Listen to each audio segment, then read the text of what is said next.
Bismillah, alhamdulillah, wa salatu wa salam ala rasulillah. Assalamu alaikum wa rahmatullah. Alhamdulillah, first I want to congratulate you all, inshallah, for coming, because you're trying to seek knowledge, and the Prophet ﷺ said, "Man salaka tariqan yaltamisu fihi ilman, sahala Allahu bihi tariqan ila al-jannah." That whoever goes out seeking a path to knowledge, that Allah subhanahu wa ta'ala will make a path to Jannah easy for him. So I know it's raining and it's a relaxed day and weekend, but alhamdulillah, you came out, so I hope Allah subhanahu wa ta'ala gives you all the reward for your niyyah, inshallah. So we're just going to cover some of the basics of the fiqh of Ramadan. To give you an idea, sometimes we spend a month or more studying the topic with the shuyukh, so I'm just going to condense it into less than an hour or two, inshallah. So I'll basically explain the basics, and then we can open the floor if you have any questions or for discussion, inshallah. So most of the scholars, when you read the books of fiqh, they'll start off with, it says kitab-us-Siyam or bab-us-Siyam. Bab means like a door, entryway into studying the knowledge of fasting. Kitab comes from the word kataba, which literally means, in the original Arabic language, to put together, right? So if you see kitab, it's a bunch of chapters put together into a book, right? Or katiba, it's a unit of the army, like a group of people, right, put together in a joint unit. So the original words, obviously kitab, is they're putting about a bunch of different subject matters into one place. So usually the main topics, like fasting, siyam, will be under a kitab, right? Or salat will be under a kitab, because there's many sub-topics underneath. So kitab al-siyam, siyam is obviously the fasting, right? And it comes from the Arabic word which means imsak, or to hold back. In all the different poems in the Arabic Jahiliyyah days, or in the ahadith, the previous mentioning of the word siyam, even in the Qur'an, has the meaning of imsak, or holding back. One of the poets, Nabigha, he says, خَيْرٌ صِيَامٌ وَخَيْرٌ غَيْرُ صَائِمَةٍ تَحْتَ الْعَجَاجِ وَأُخْرَى تَعَلَّقُ اللُّجَمَاء. Basically, in the old days, it was kind of a boast to have many horses, because it means you're very rich. So this poet, he said, I have, horses, siyamun, that are being held back, وَخَيْرٌ غَيْرُ صَائِمَةٍ, and horses that are let free to reign, and others in my stable ready to go out for battle, basically. So he's boasting he has so many horses that he doesn't know what to do with them, basically. But the word here, siyam, means to hold back, or having them held back. In Surah Maryam, I believe, when Maryam, she was told by Allah subhanahu wa ta'ala, قُلْ إِنِّي نَذَرْتُ لَكَ لِلرَّحْمَنِ صَوْمًا لَنْ أُكَلِّمَ يَوْمَ إِنسِيًّا. That I was told, I was given an oath to Allah subhanahu wa ta'ala that I will hold back from speech, right? It's not literal fasting, but a sawm here, this meaning is to hold back from speech, not to speak. So Maryam was told not to speak, basically. So the linguistic meaning of siyam is imsak. The shar'i, or the Islamic definition, is imsak an mufattirat, or imsak an mufattirat shahwatay al-batn wal-farj min tulu' al-fajr ila ghurub al-shams. Basically, holding back from those things that break the fast, from the things that you eat or drink, the things that you digest, or your shahawat, the lower desires of having sexual intercourse, from the rising of the sun, al-fajr, until the setting of the sun, maghrib, right? That's the fasting, basically, Islamic definition. You'll find many different others, but that's the basic thing, to hold back or prevent yourself from those things that will break the fast, from your lower desires, or from your eating or drinking, right? Or anything that goes in their place. مَا يَكُمُ مَقَامْهُمَا. Who is fasting obligatory upon? Who is the fasting obligatory upon? Who has to fast?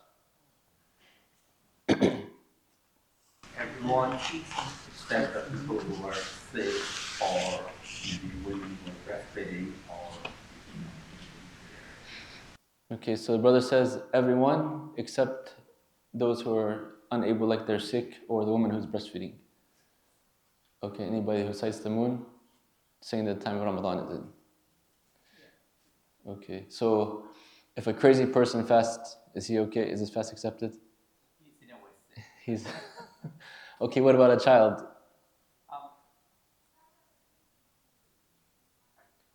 Well, I think 8 or 9 years, that's when they're supposed to start. Okay. I think at 12 years, it's obligatory on them. But at a younger age, they can practice.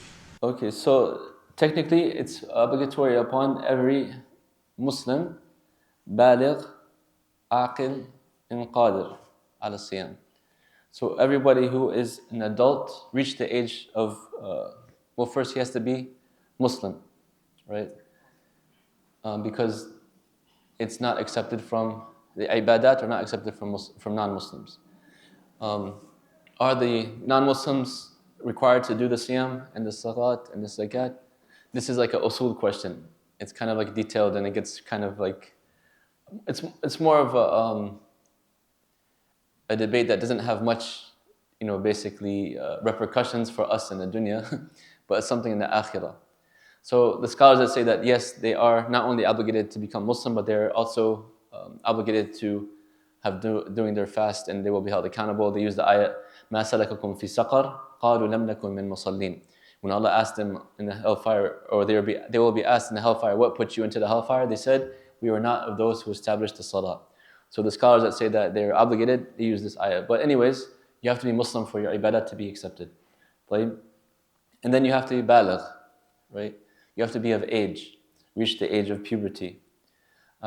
So the young ones, they can fast, they're encouraged to fast, but it's not obligatory upon them. That's the difference.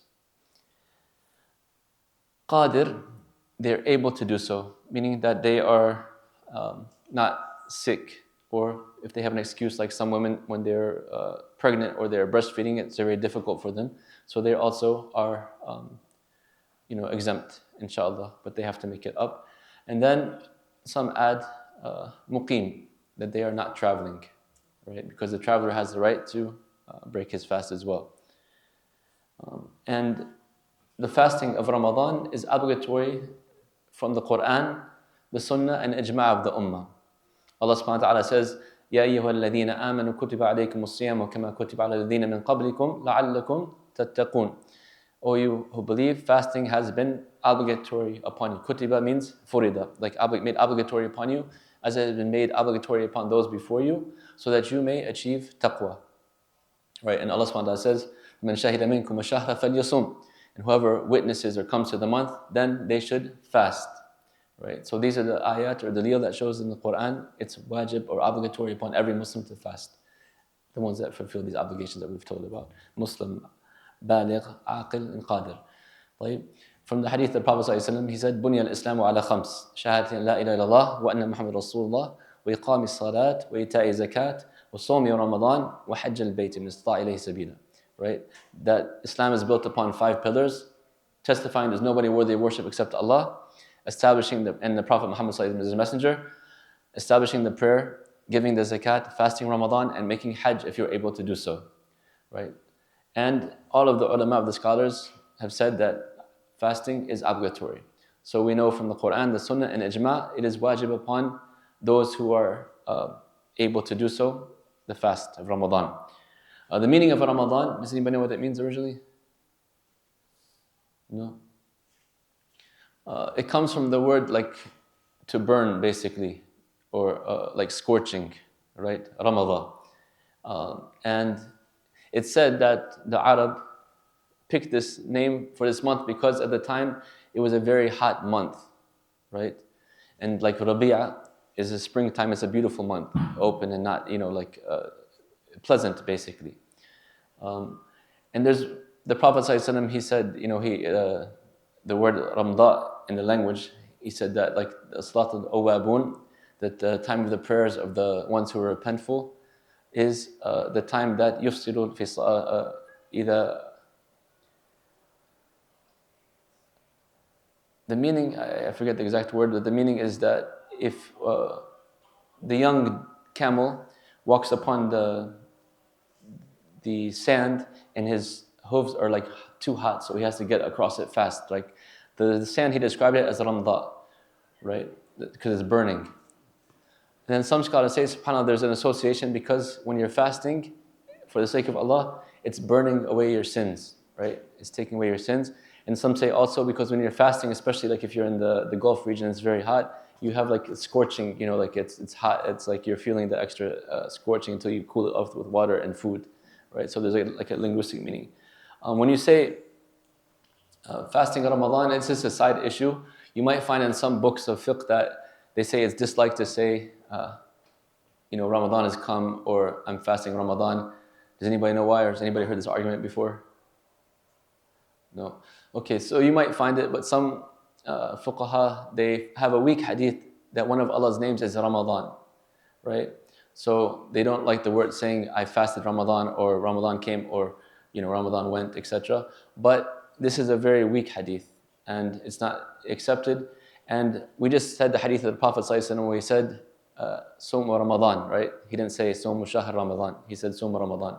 So if you come across it, that's the reason why you find they say that. But they said that you should always say Shahr Ramadan, not just Ramadan. But this hadith proves otherwise. So it's okay to say I fasted Ramadan or Ramadan is coming, right? Because it's also implied the month of Ramadan.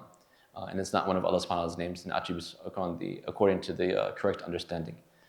What are some of the wisdoms of fasting? Wisdoms, hikmah of siyam. Is it blank? Do you guys drink your coffee this morning or tea or? It's quiet.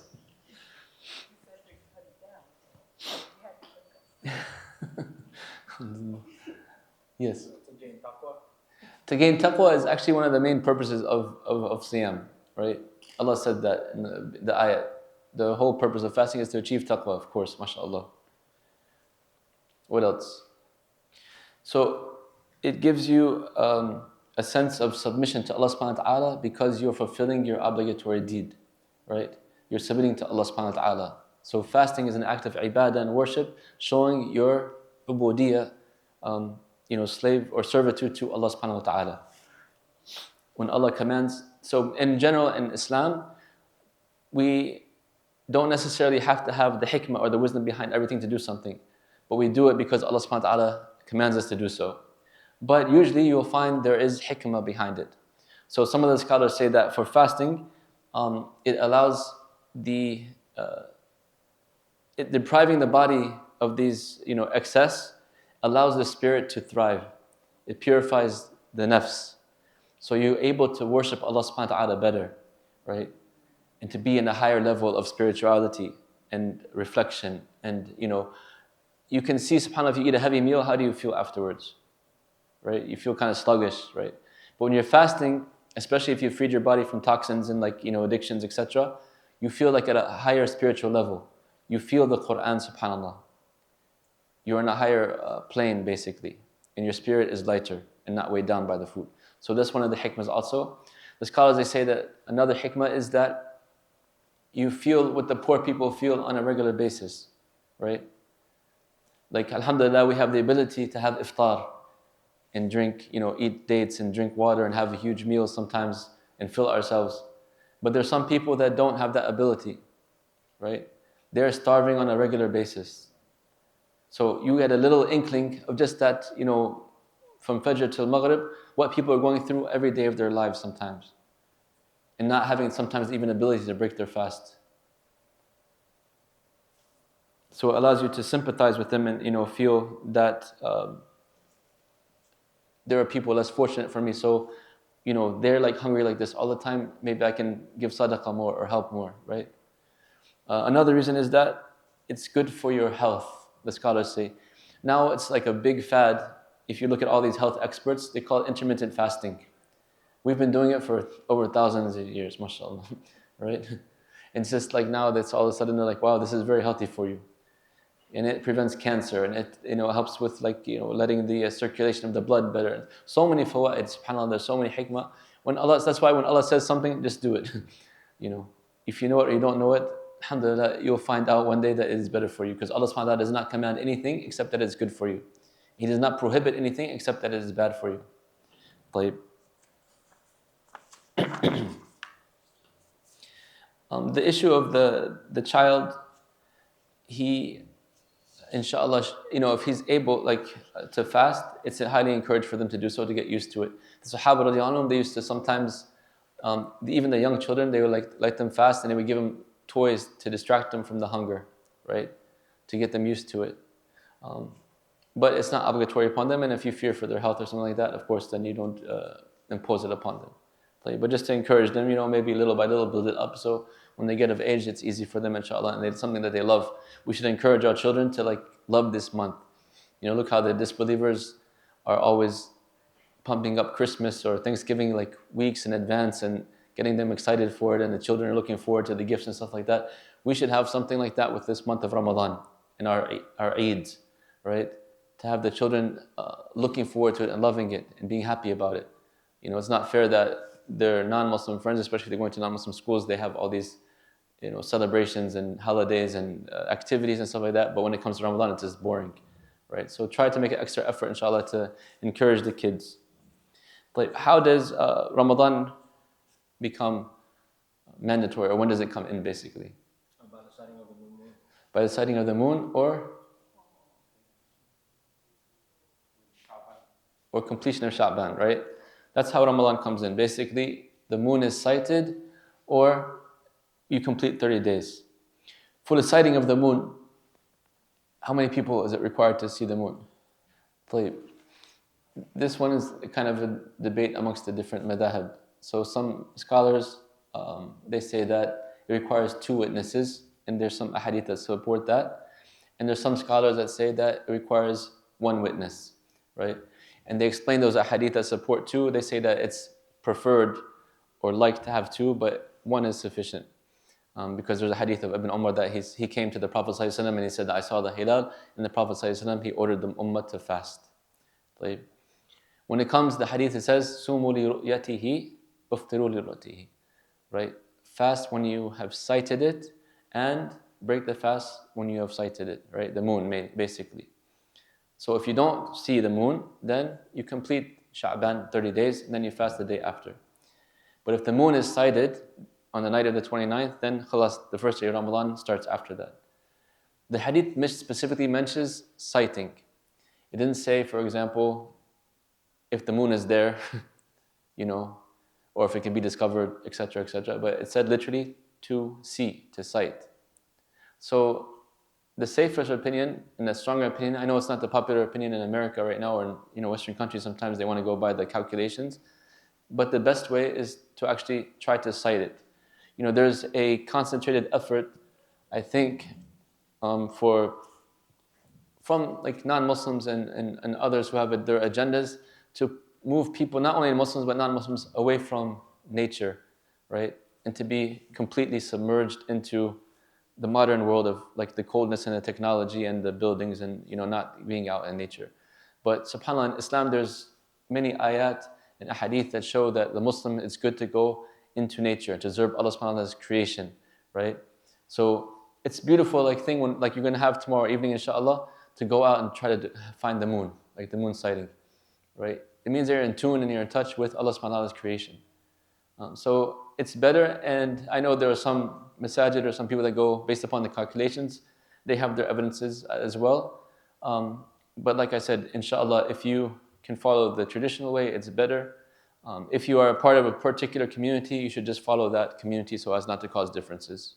And Allah subhanahu wa ta'ala will forgive you, inshallah. Some of the masail of this is, what if, according to I think the Malikiyya and some of the Shafi'iyya, they say that it needs 2 witnesses. So if 1 witness, it's just give you a little taste of fiqh, inshallah. So if 1 witness sights the moon by himself, and he's adil, right? The witnesses have to be just, and they have to be honest, and they have to be knowledgeable in terms of being able to know where the moon is exactly, stuff like that. So if 1 witness, he's knowledgeable, he's one of the most trustworthy persons, dependable, etc. He goes to the judge in the Muslim world and he says, in the Maliki madhab, I saw the moon. Should the judge accept it?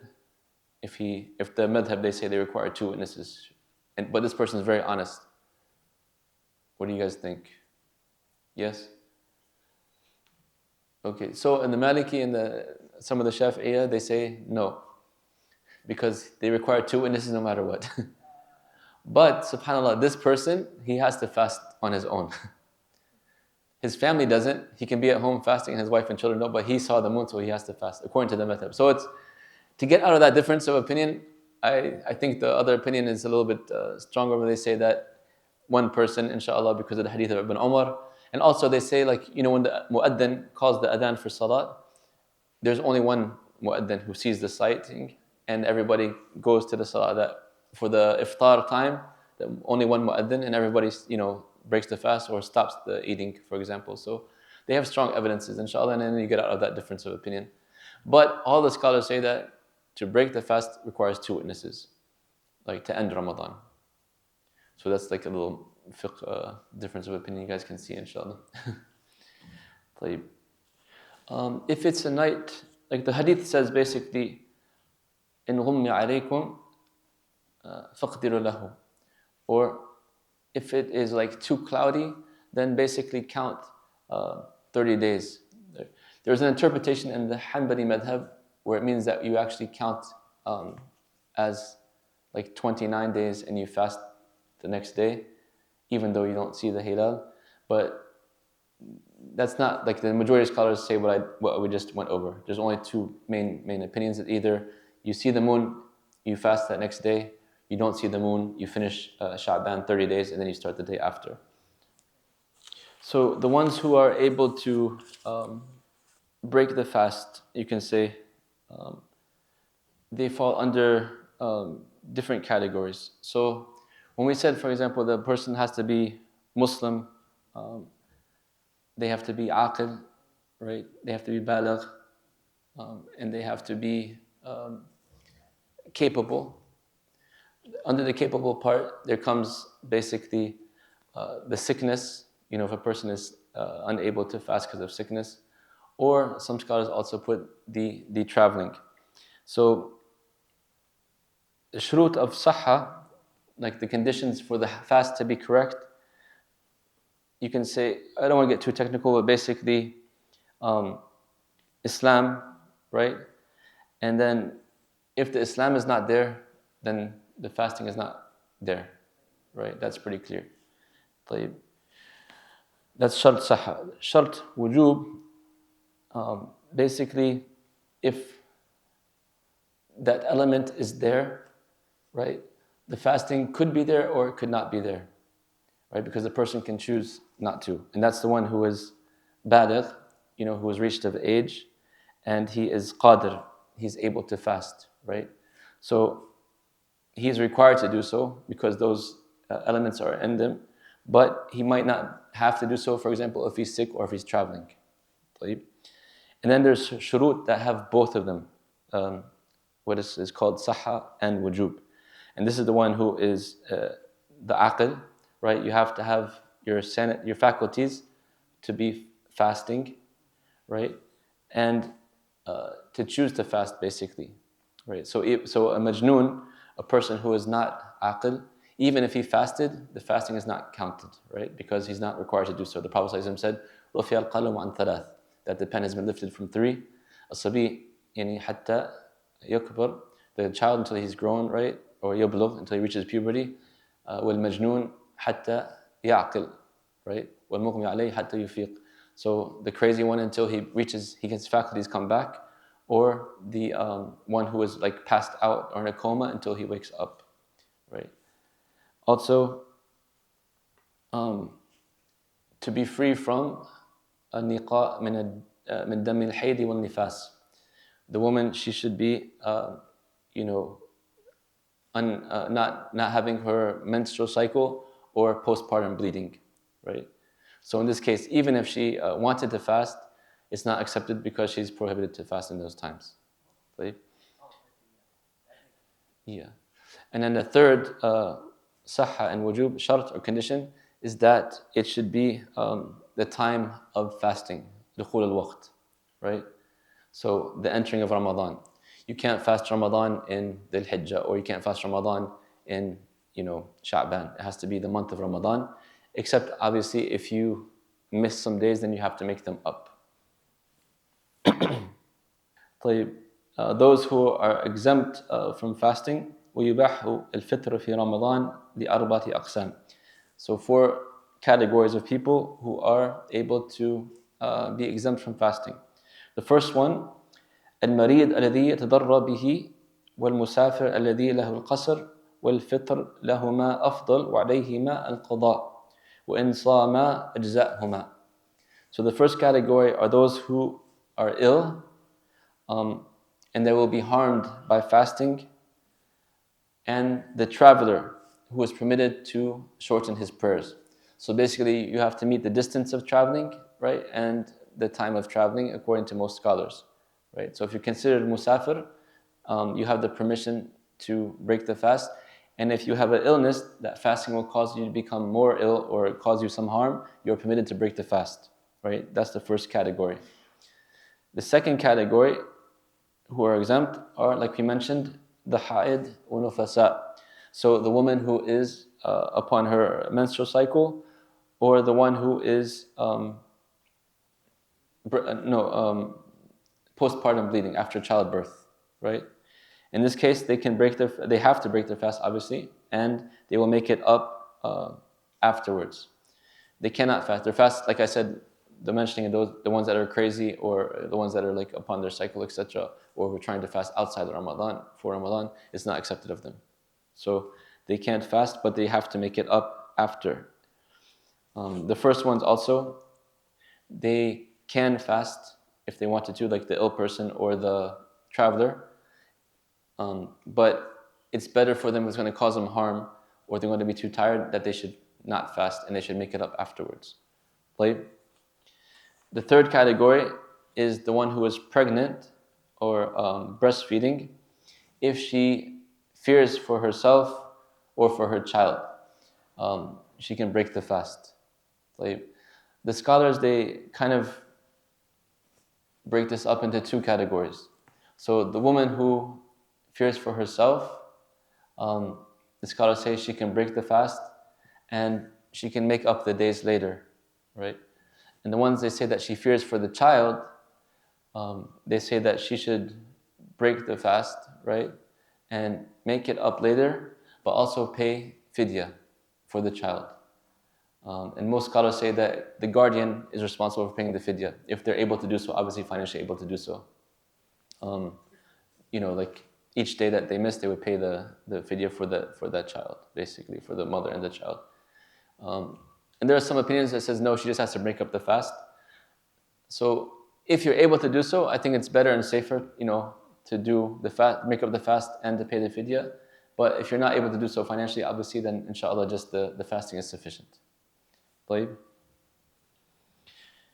The fourth one, العاجز عن الصيام لكبر أو مرض لا يرجى برؤه فإنه يطعم عن كل يوم مسكينا.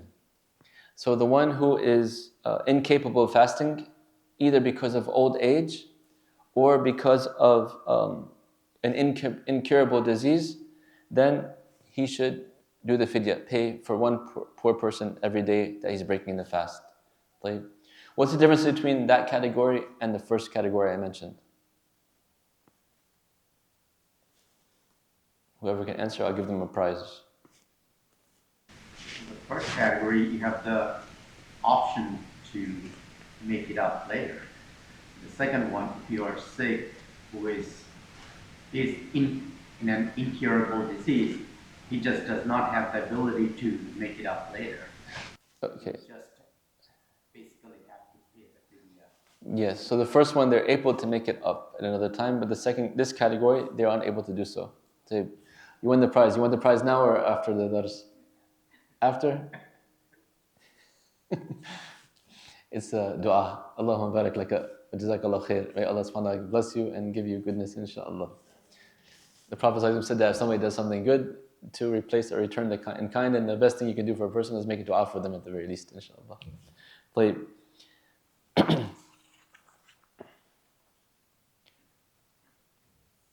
So those are the excusable categories, right? We'll go over them once. I'll ask you guys, what are the 4 excusable categories? They have the right to break the fast if they want to.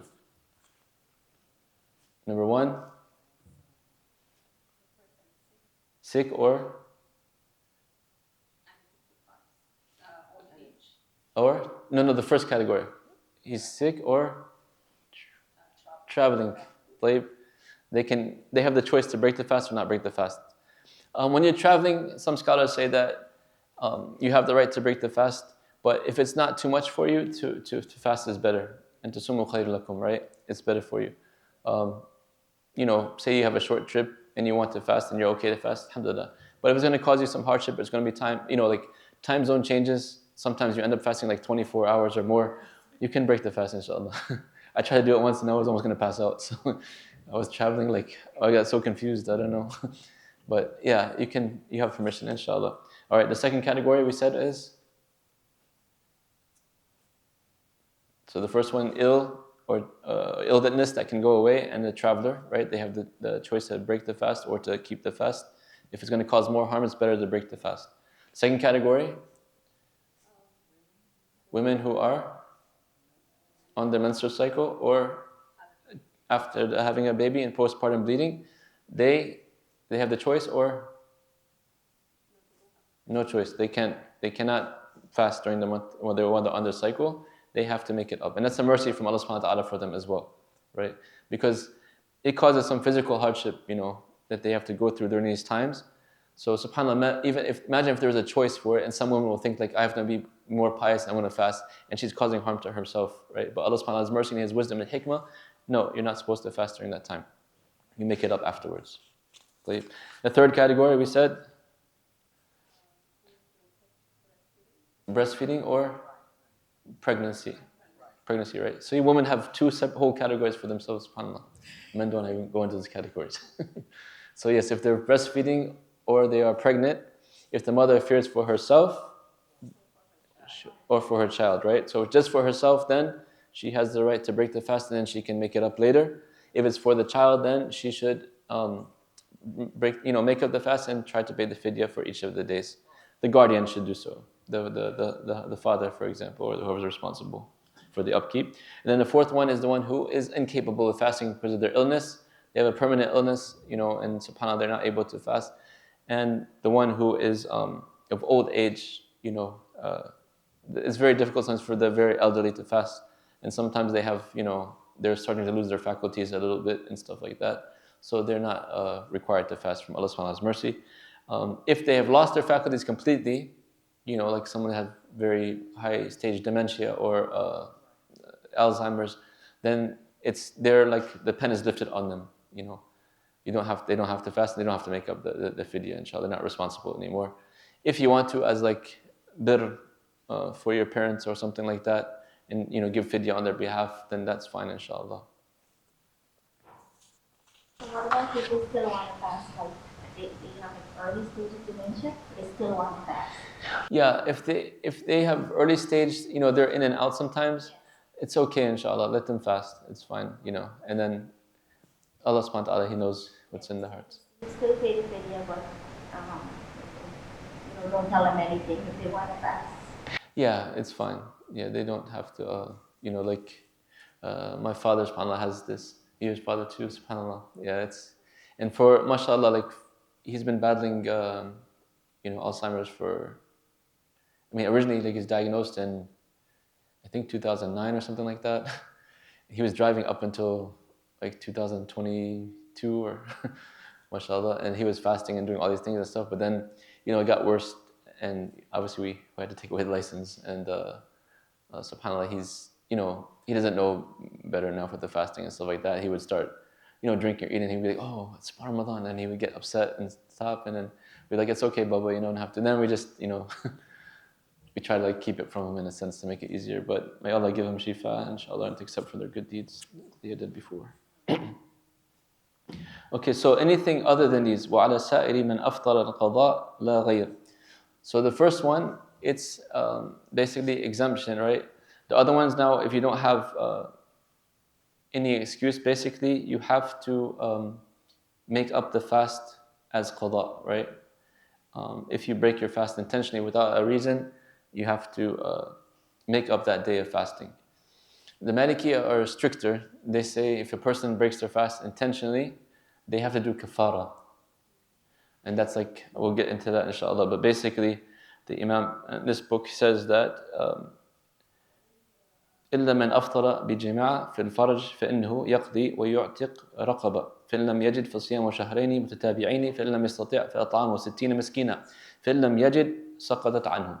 So anybody who breaks their fast intentionally, they have to make up the day, except like I said, according to some scholars, they have to do what's coming up, which is like a punishment basically for breaking the fast through intercourse.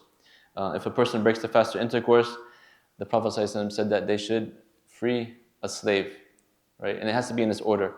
If they're unable to free the slave, then they should fast 2 months consecutively. If they're unable to do that, then they have to feed 60 poor people, right? If they're unable to do that, then inshallah it's forgiven. But if you're able to do so, then you could do it at the time to make up for that, right? There was one man, he came to the Prophet ﷺ and he said, I am destroyed, halakt, right? And the Prophet said, what happened? He said that I went to my wife, and had intercourse during the day of Ramadan. And the Prophet ﷺ said that, can you free a slave? And he said, no, I don't have the money for that. And he said, can you fast 2 months? He said, no, I'm old. I couldn't even make it through 1 month. How about 2 months, right? And he said, okay, can you feed 60 poor people? And he said, I'm one of the poorest families in Medina. How can I have the money to feed anybody, right? So they waited, and Allah subhanahu wa ta'ala, the Prophet was waiting for a ruling from Allah subhanahu wa ta'ala. And then some dates came to him, and he said, can you go give this in charity? And he said, basically, what about me and my family? We don't have any food or any charity. So he said, take it. And the Prophet was laughing, but basically, he was forgiven, But in general, it's a very serious sin to intentionally break the fast in Ramadan. The Prophet ﷺ, he said that whoever breaks their fast in Ramadan, there's no making up for it, basically, right? In terms of ajr, because the ajr of Ramadan won't be repeated. You have to make it up, as a physical fasting afterwards because of the sin, to do that, to cover at least the faridah, but the complete ajr you will never be able to make up, right? If some of the masail, they go this. So say that a woman, she had her cycle and she became free from the cycle in the middle of the day of Ramadan. Should she fast or not? Fast? If it's the middle of Ramadan. Yeah, in the middle of Ramadan during the day, and then she became free from her menstrual cycle. Huh? In the middle of the day, should she continue fasting, or should she start fasting, or she continue not being fasting? Not? My guess is no. No? Okay, you guys are right, mashallah, fuqaha. Yeah, she doesn't have to fast, obviously, it's not counted because I forgot to mention also, this is a very important point, and alhamdulillah, you guys reminded me. Like I said, I have an order of my notes in my book, so I'm kind of just trying to freelance here, but you have to have the niyyah. That's another requirement for the validation of Ramadan, right? The fasting. Mabit al-niyyah, some scholars say that you have the intention from the first night of Ramadan that you're going to fast all of Ramadan, and that niyyah carries forward, inshallah. Other scholars, they say that you have to have every night a niyyah for the next day to fast. If you can, inshallah, make it, obviously in the first night of Ramadan for every night, and then the very fact that you're getting up for suhoor, for example, is kind of implying that you have the niyyah to fast that day as well. But always, the Prophet said, إِنَّمَا الْأَعْمَالُ بِالنِّيَّاتِ, that all actions are done by intention. So the more you put your niyyah into it, the more reward you get out of it, right? And then you get out of the difference of opinion if you just make it every night, inshallah, that I'm going to fast the next day. If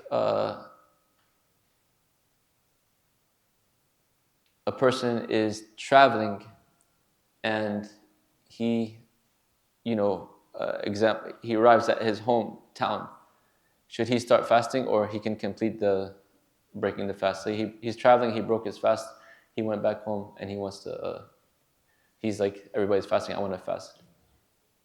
You have a question or are you going to answer? Okay. But I didn't want to know. Okay. I had a question about something you mentioned before. I had a student ask me this, and I wasn't sure of the answer. If a sister, her cycle ends, well, she expects that her cycle continues into the next day, right? Like, let's say it's nighttime.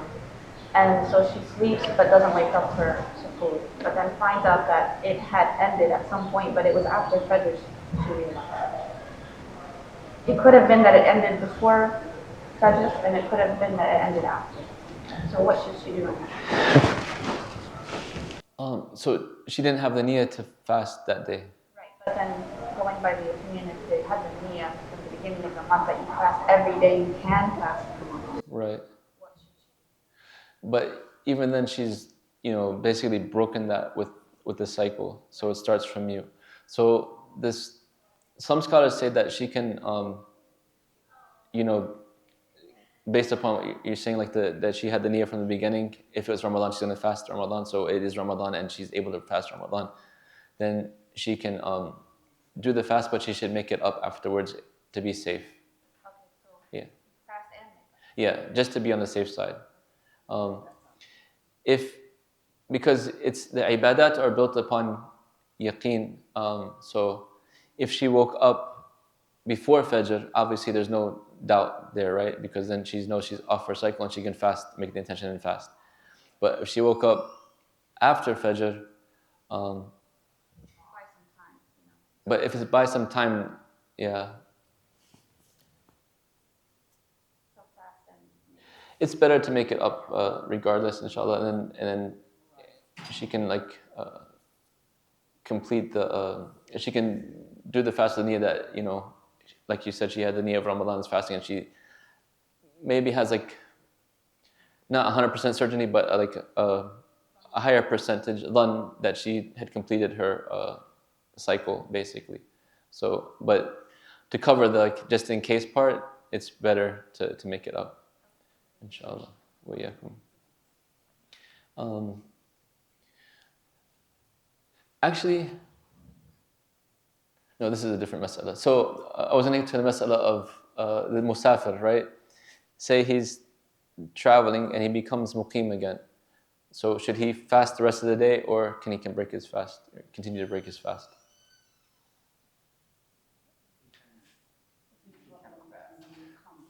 So okay, he was in, what is it, California? Is before us, right? California is what time is it now? 3 hours. It's 3 hours. So right there, what time is it now? Say 12 o'clock here, it's 9 o'clock over there? Okay. So he's in California. He had breakfast, but he came to Virginia, and it's say he took the late night or whatever. He arrived at 10 o'clock in the morning or 11 o'clock in the morning. And his family is fasting, everybody's fasting. Can he fast? Does he have to fast? Or no, he doesn't have to, because he's excused for that day, because the start of the day he was musafir, right? So he has the permission to break the fast. And even some scholars say, this is the mas'ala I was thinking that she reminded me of. They say, subhanAllah, say that his wife came off of her cycle during the day, and took ghusl, obviously, and she's not fasting because she was excused, right, for the day. She didn't have to fast the rest of the day. And he came back from safar. He can actually have sexual intercourse with the wife during that day, even in the middle of Ramadan, because they both are exempt, right? So it shows that they don't have to during those days, but they should make them up when they are able to do so. Some scholars actually, if the person he is required to do the 60 days for each breaking of each intercourse of Ramadan. If the person is fasting and they break their fast, with intercourse, they have the kafara of freeing the slave, or fasting 2 months, back to back, or feeding 60 poor people, right? If they do it again, they have to have another one, So it's the hurma of the month. Also, it's kind of just the respect, obviously, for if the person is able to break their fast, they have a reason to break their fast, even though it's best not to do it in front of other people if you can avoid doing so, right? If you can't, then you can't. Alhamdulillah, you're forgiven, inshallah. But just for the respect of the month, it's best to do it, not in front of those people that are fasting, right? To try to keep it private, inshallah, not show off or whatever that you're breaking the fast. Just out of it's like an adab, not something that's obligatory, but just something that's the scholars say to be, kind of considerate of other people that are fasting and the hurma or the sanctity of the month.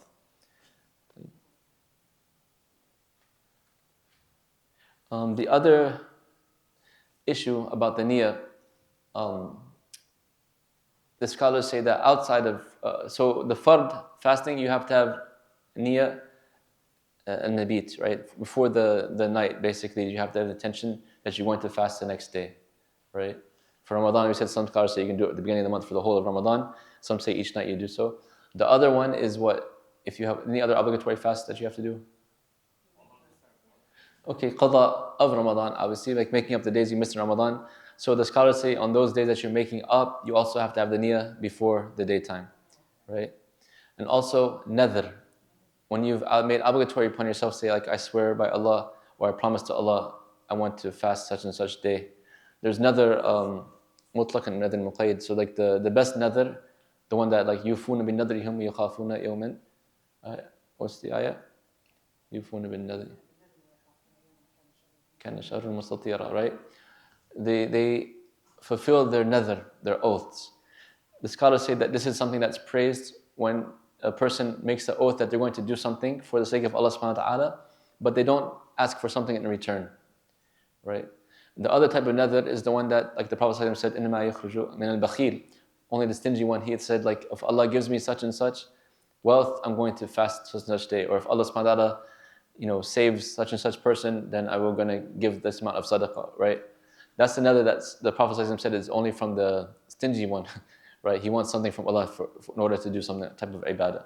So that's the one they say it's not like that well. But the one when you say I'm going to do something for the sake of Allah, and you do it, you promise to do it, and you do it without asking Allah for something in return, that's what we're talking about in general. That's the better one in the ayah.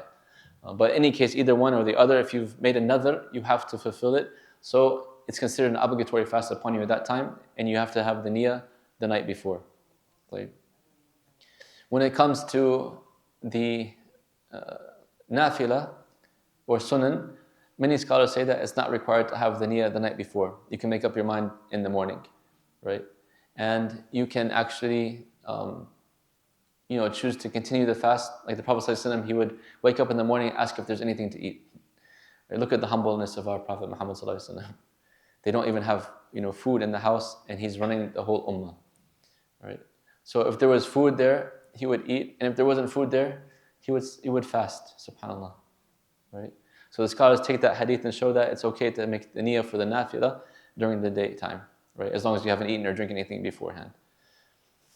And the nafilah, you can choose to break it or to continue with it as well, right? Because the Prophet ﷺ said that it's like sadaqah. Either the person of the sadaqah can either give it or he can withhold it.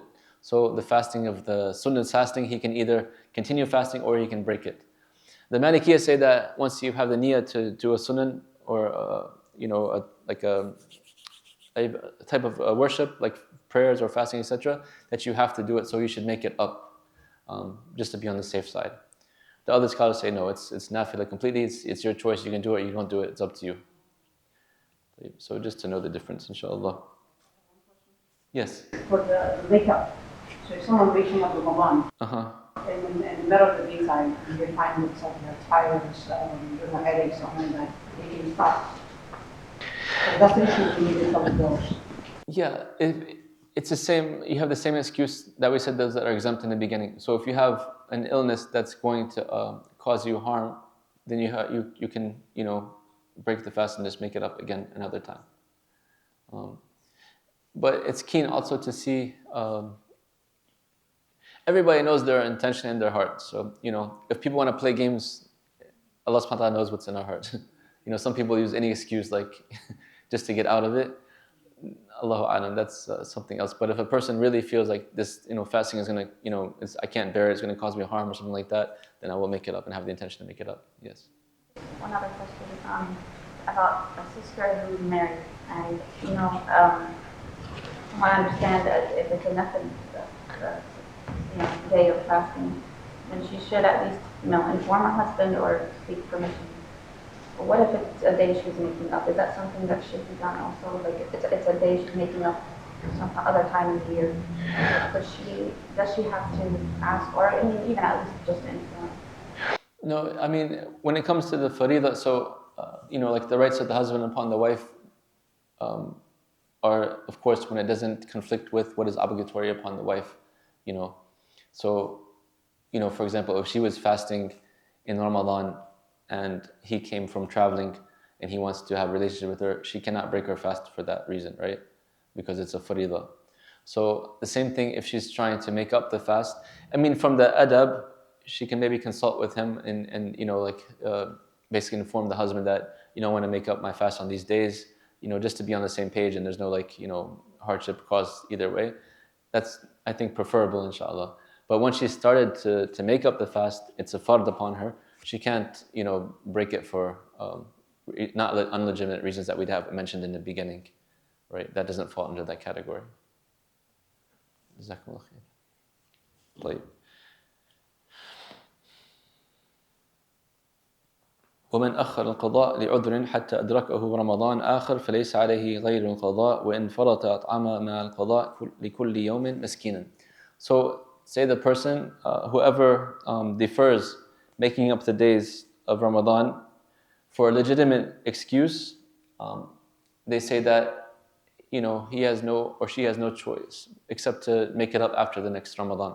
So say you broke your fast during Ramadan for some reason or the other, and you were sick on and off throughout the year or traveling on and off throughout the year and you were never able to make up those days, and then the new Ramadan has come in, what should you do?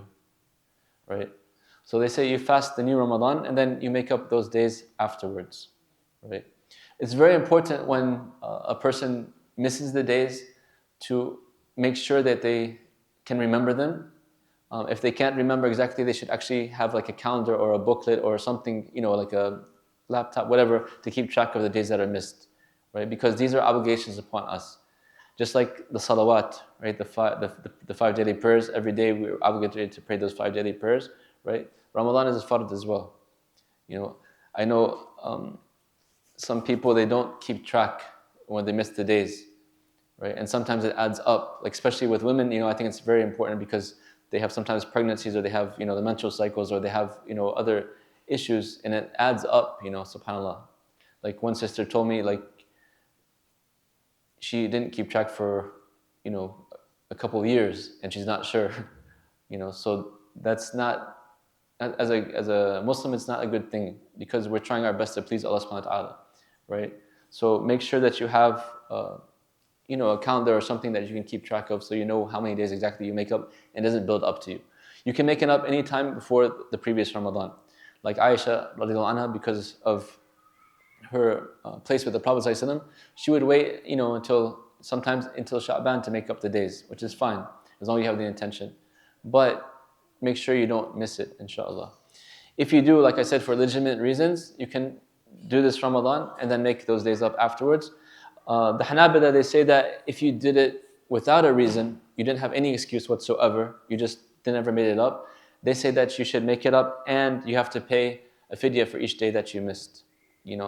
So say that you had missed 5 days for some reason or the other, and you didn't make it up. Ramadan came, you had no excuse whatsoever not to make it up. Then they say you should fast those 5 days and then pay a poor person for each 5 days, to feed a poor person for each of those 5 days.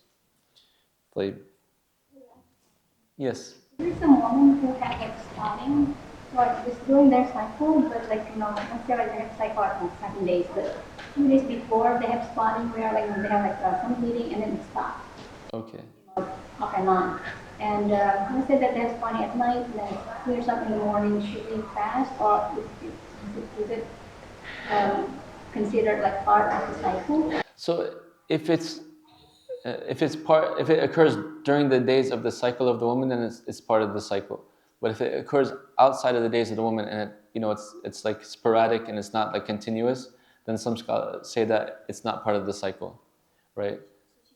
So she can fast, yeah, especially. and then the daytime it stops, for example, she can fast during the day.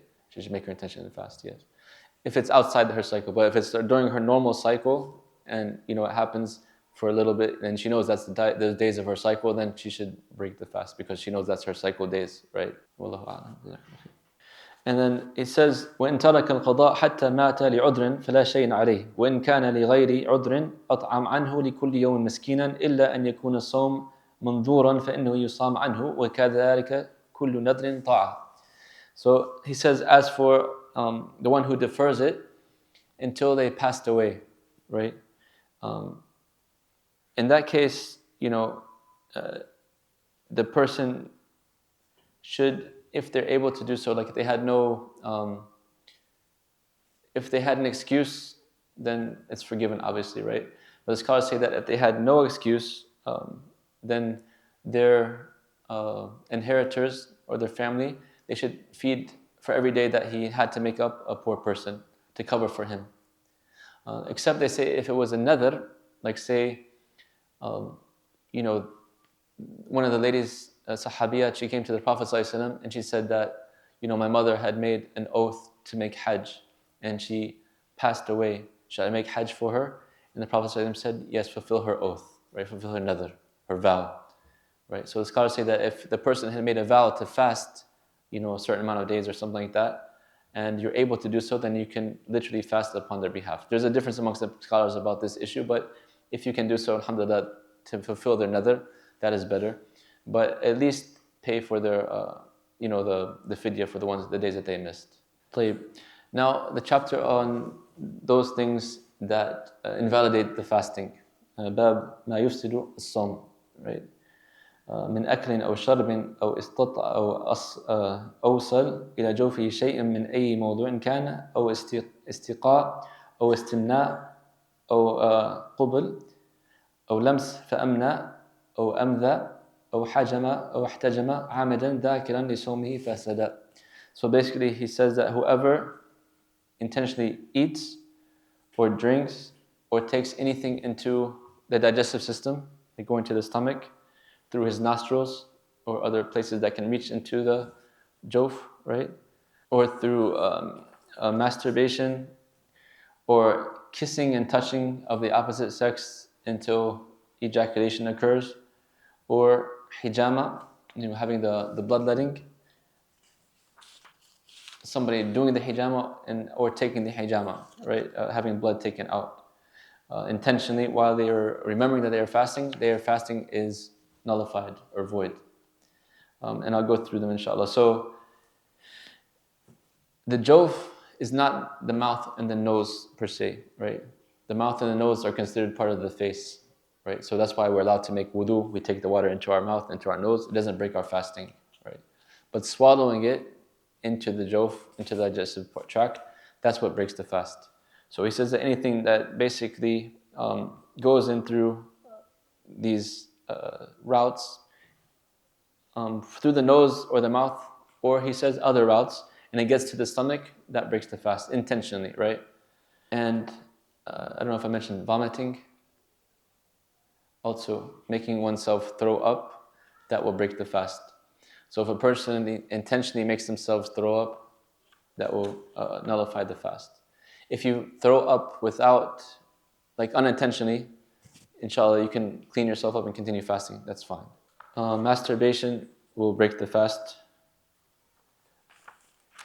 Some scholars say that if the person does the act of masturbation, but there's no, but he stops, for example, before anything comes from his or herself, then they can stop and continue, make tawbah and continue the fast, inshallah. Others, they say,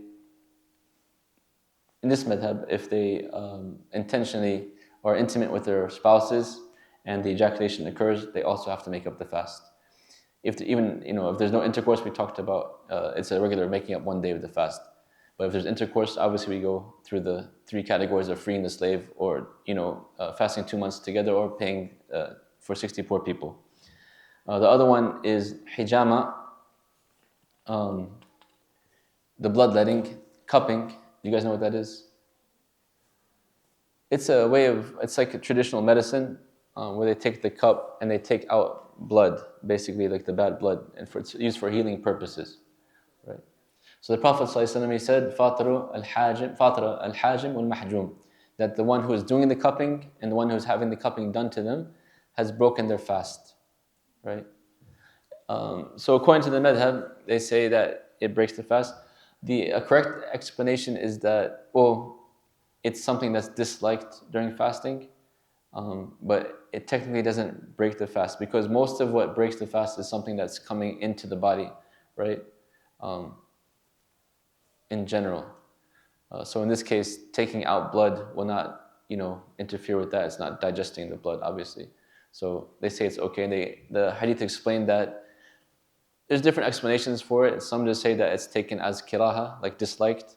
Some say that the person, they were talking and backbiting, so they had like broken their fast spiritually, but not literally. And there's different, basically, explanations for that. And some scholars say too, because it causes hardship, when they have loss of blood, and to continue fasting. So in that person, they say it's disliked for them, but if it's not, then it's okay. So there's different, sayings amongst the scholars, but the best is to avoid these things during Ramadan, especially. Just, if some scholars say that this breaks your fast and some say that it doesn't break your fast, to be on the safe side is always better, right? So if giving blood during the month of Ramadan, I would wait until after Ramadan, or do it in the evening time if you're able to do so, right? So you're out of that difference of opinion. What they say about like the, intimacy with the wife and causing the ejaculation, or the medi, the pre-ejaculate to come, because the hadith of the Prophet ﷺ, hadith Qudsi, that Allah says, يَدَعَ شَهْوَتَهُ وَأَكَلُهُ وَشَرَابُهُ مِنْ أَجْلِي, that He leaves His desires, sexual desires, and His food and His drink for my sake. So the scholars say in this case, He's not leaving the desires and He's indulging in those things, right, during the month of Ramadan. So therefore He should make up the fast, because he's breaking that part of the fast. So fasting is not only, from the food and the drink, but also from the sexual intercourse, right? And those things that will lead up to it. And of course, on the haram, right? People can break their fast spiritually, because Allah subhanahu wa ta'ala, He said, the hadith that the Prophet said, "Man lam yada' qawl az-zur wal 'amalu bihi, falaysa lillahi hajatun an yada'a ta'amahu wa sharabahu." That if a person does not leave, foul language or foul actions or bad deeds, then Allah subhanahu wa ta'ala is not needed for him to leave his food and drink, right? So the scholars, they say that if you are, fasting from those things that are halal, but you're indulging in the haram, then of course your fast is not correct. Yes, you physically, completed the fast, but you might have come out worse than you would have before, because you're indulging in those things that Allah subhanahu wa ta'ala has made prohibited. So anyways, to be on the safe side, if these things occur, then one should make up the fast, If a person, was doing an act and he stops before any type of ejaculation or pre-ejaculate, then inshallah they can just stop and continue with their fast. It's okay. Make tawbah and continue with the fast.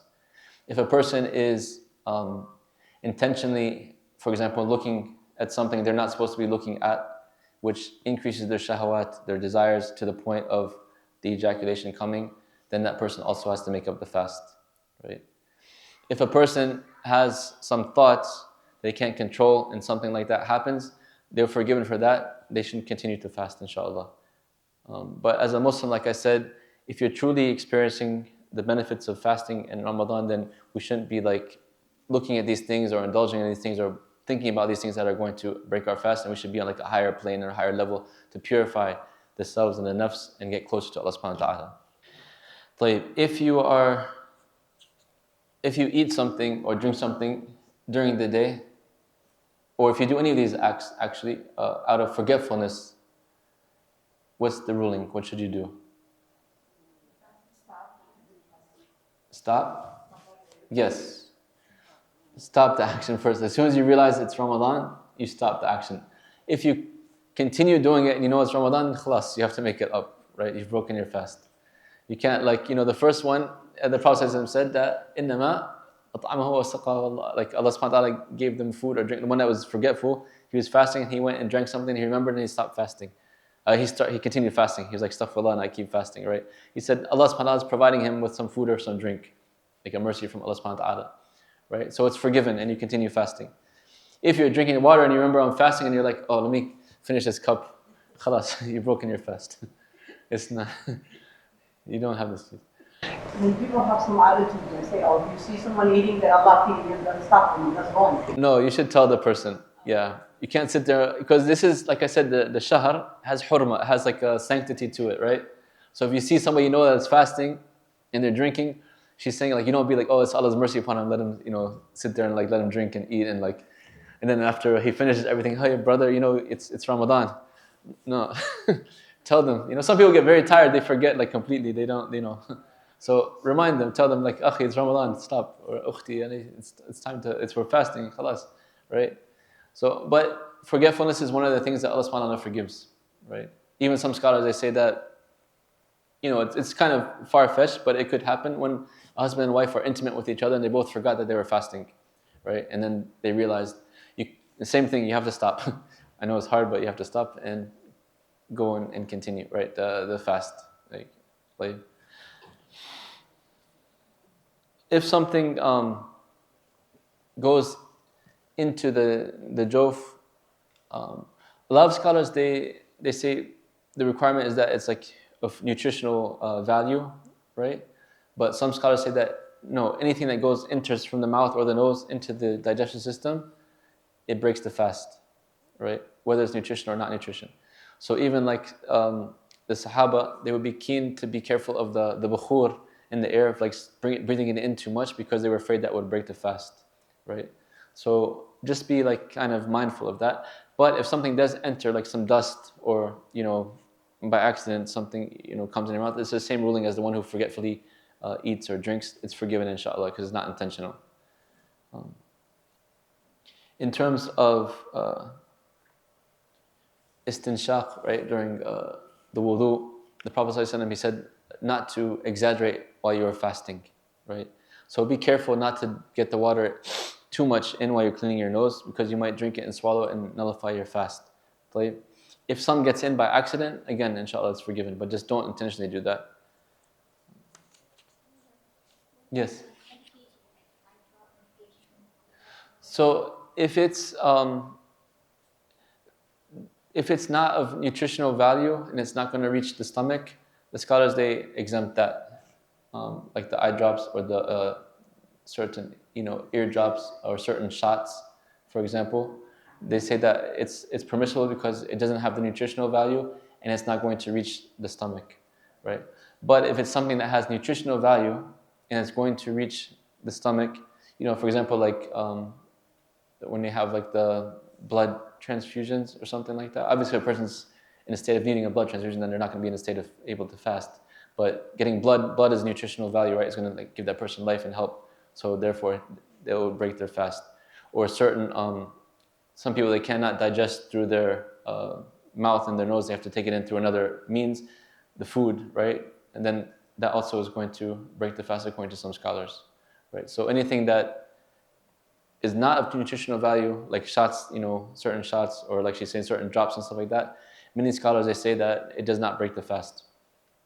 However, if a person, just to get out of the difference of opinion, can wait to do it in the night time, after the Maghrib or before Fajr, that's the best way, inshallah.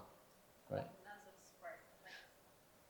So if the spray has not nutritional value in it and it's just like air type things, like for people that have asthma and stuff like that, many scholars say that that's okay because it's not being digested into the digestive system, it's just for the respiratory system, right? But if it has some things that's going to be like digested and it provides nutritional value, then that would most likely break the fast. And with all of these things, like I said, if you have the choice, inshallah, it's best to do it, in the evening time or before Fajr. If you have to do it during the day, and just from bab of taqwa, like maybe afterwards to just make another fast in case to replace it. Inshallah, that's you're definitely on the safe side. You don't lose anything. At the very least, it'll be counted as an extra nafila sunnah fast, right? So, طيب. Okay, some mistakes that occur while you are fasting. Let's say you were eating for suhoor, and you realized that Fajr had came in, right? What should you do? Finish what you have in. Not like, okay, emptying the plate. Finish what you have in your hand, right? If that's, you're talking about if you hear the adhan, for example? Yes. That's different. So if there's some scholars, they say that if you have some food or drink in your hand while the adhan is going off, to finish what's in your hand and start the fast, right? That's when you know for sure the time has entered, right? Other scholars, they say no. Once the time has entered, you have to cease eating or drinking. And the hadith that they explained, the other hadith, that it was during the first adhan, because there was 2 adhans during the time, and they would eat and drink until they heard the second adhan, and they would stop. So to be on the safe side, I would recommend trying to stop at the time at least of Fajr, inshallah, if you can, right? A couple minutes here and there is not, it's not going to hurt, because in general, how do we know the times of Fajr or Maghrib? Look at the calendar. That's how we're. See, as I was telling you in the beginning, how everybody's like the society, and I think it's a conspiracy to push people away from nature. She started by looking at the calendar, right? So, in the Islamic tartib, or the order, the first order of determining the time is looking at the sun itself, right? So they call that like shahadat al-ayan, right? Yaqeen, basically. You see the sun setting, you see the sun, the rays of the sun rising. You should know for sure Fajr is in or Maghrib is in. The second level is being told by somebody who is thiqah, who saw the signs. So somebody that's trustworthy and dependable, they saw the sun rising or they saw the sun setting. That's the second level. The third level is through calculations, which you said, like the calendars we have, for example. And the fourth level is being told by somebody about the calculations, right? So those are the 4 levels. And the reason I'm just telling you, Jazakallah khair, it's a good reminder, that because you have to go in that order, right? So you can't, for example, say that you see like the prayer schedule, and it says Maghrib is at, let's say, for example, what time is Maghrib there? I can't see. Can anybody see? What is it? Oh, you see it there? 6:09, for example. Maghrib says 6:09.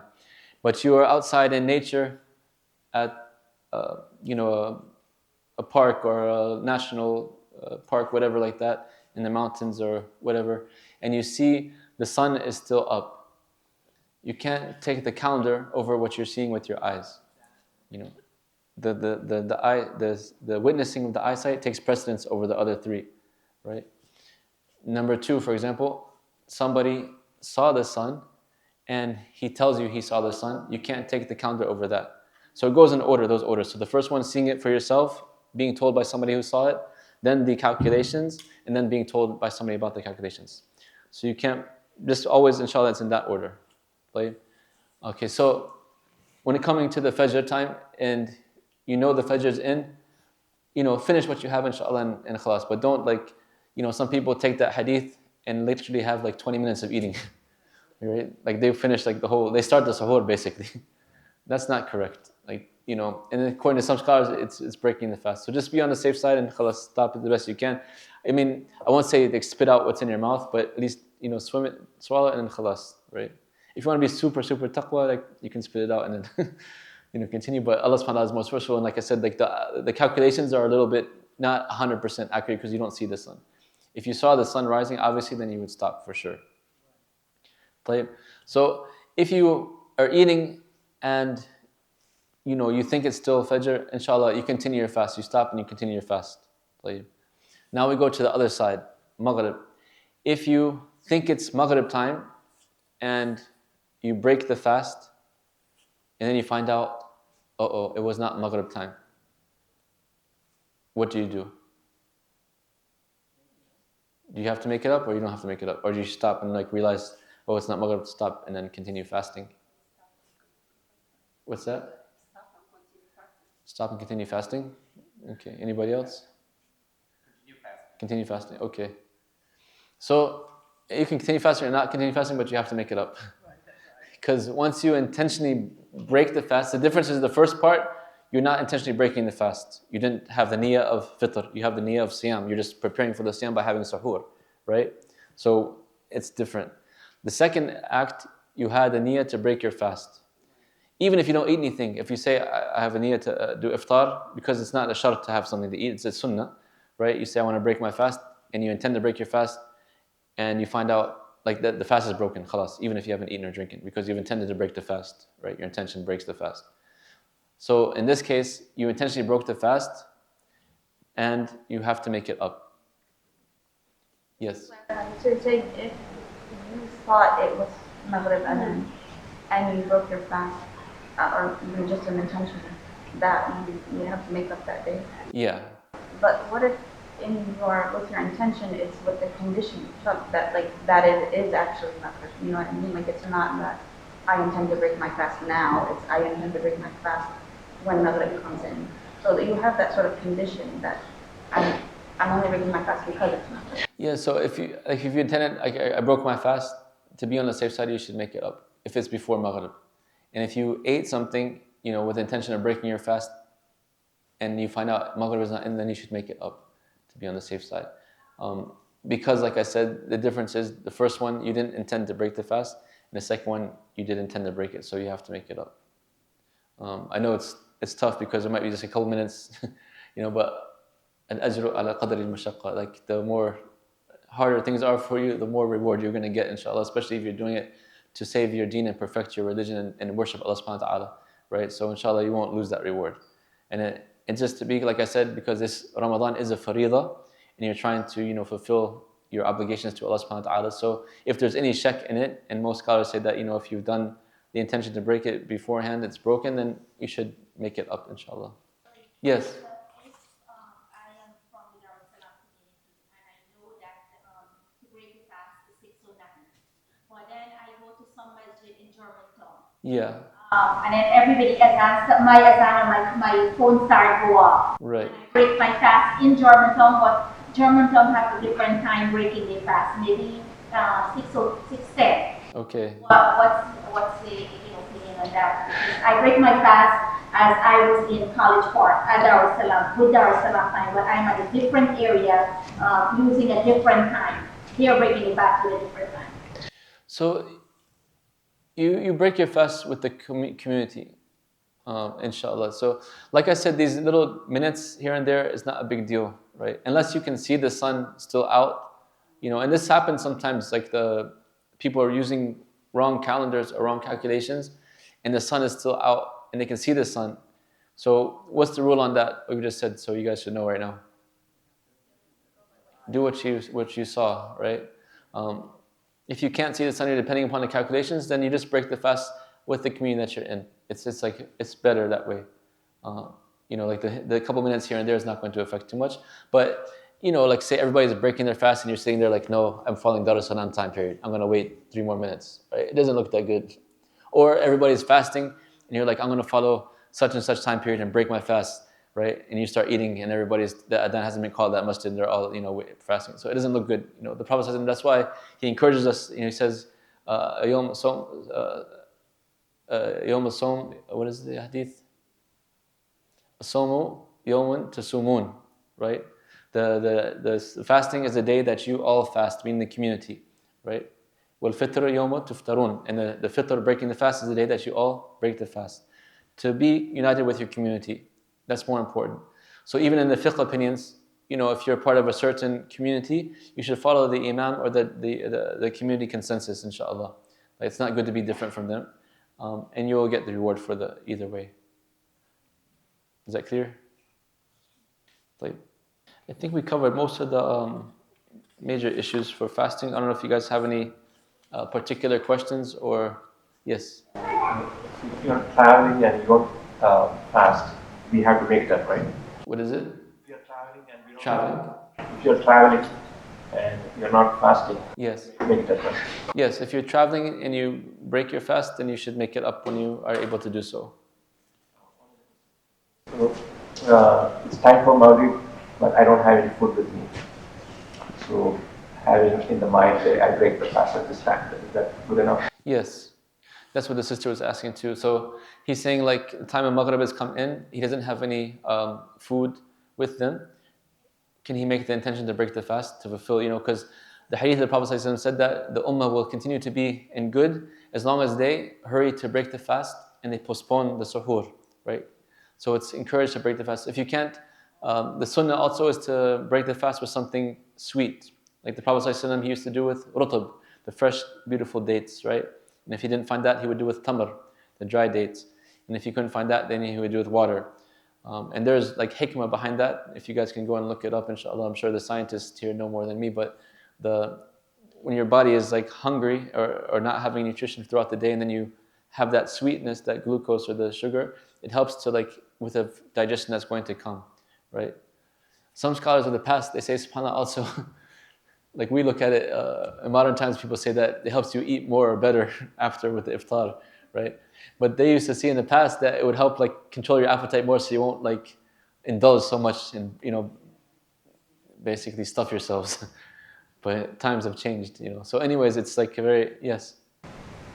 Here's something else. So for the makeup, for women, is it better to make it up during Shawwal so that you can do the sunnah, the Shawwal from 6 days of Shawwal?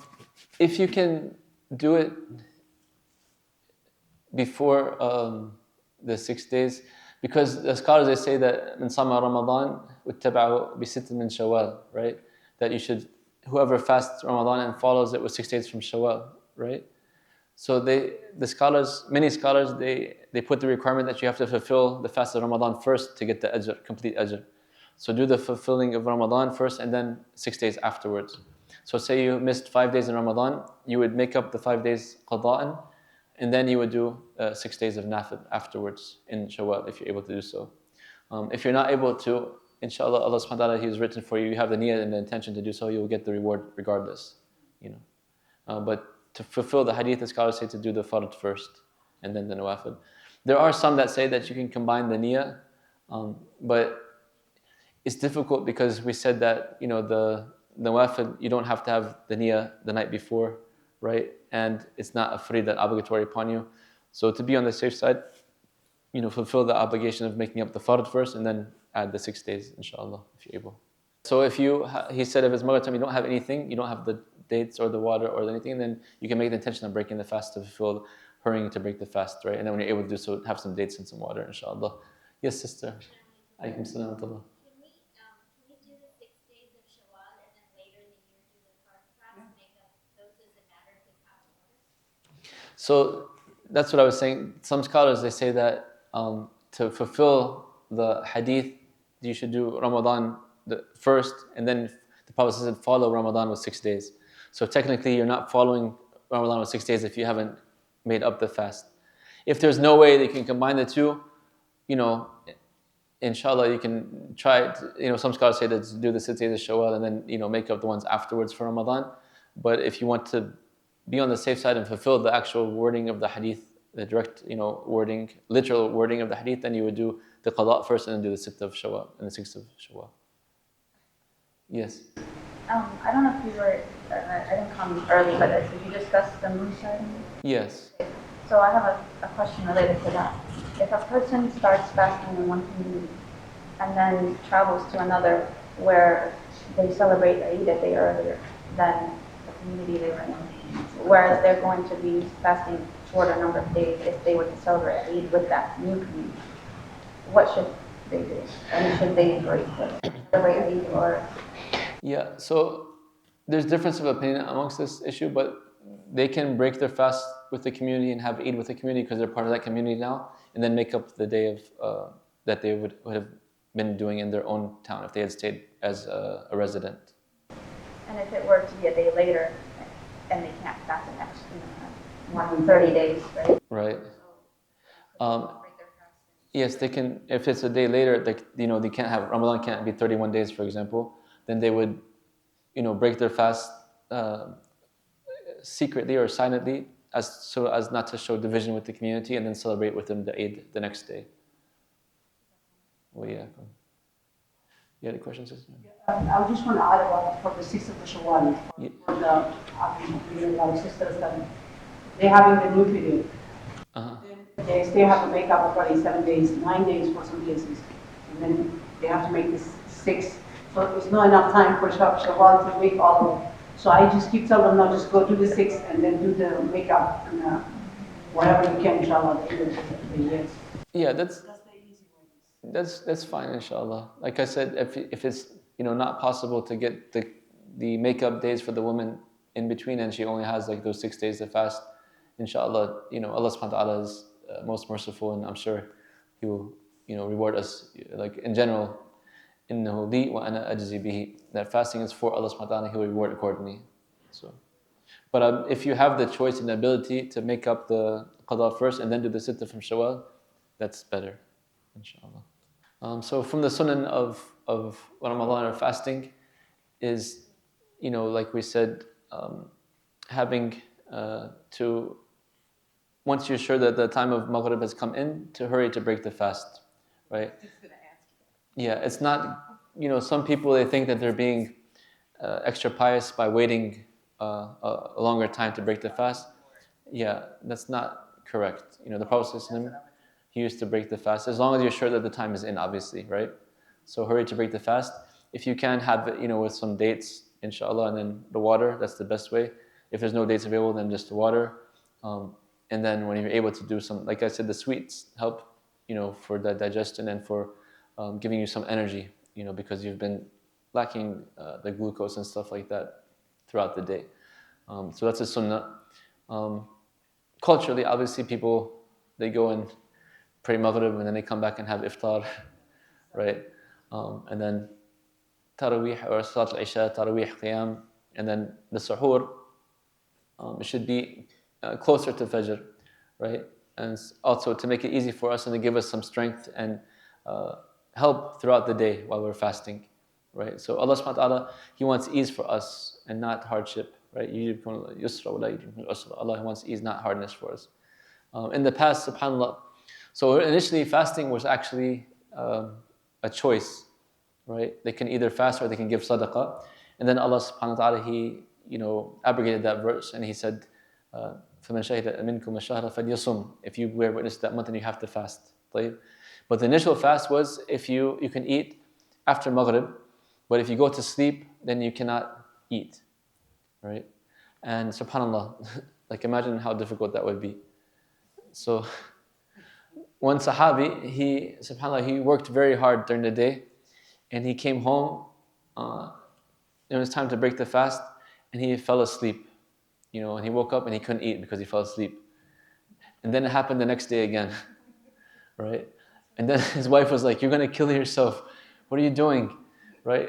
And she went to the Prophet ﷺ, and the revelation came, "Kulu washrabu hatta yatabayanakum al-khayt al-abyad min al-khayt al-aswad min al-fajr." Right? Eat and drink, and have relations until from the night until the daytime. Right? Allah subhanahu wa ta'ala made it easy for us.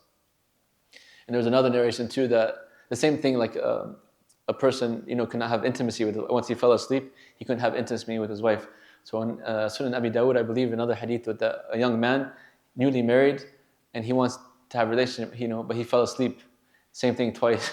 So the revelation also came that, you could be intimate with the wife throughout that period, and Allah subhanahu wa ta'ala has made it mercy for the ummah to make it, having us to have iftar and suhoor, right? And to be able to, those things that we're preventing ourselves during the day becomes halal for us at nighttime. And this is not to say that we should overly indulge, right? Like I've been in some places in some countries that like you actually will gain weight in Ramadan. Like they have the iftar is like a meal. I literally thought that was the meal. Like, I didn't need anything more after that. But then they have the asha afterwards, like another like whole dinner, right? And then they have like the after Taraweeh snack. And then they have suhoor.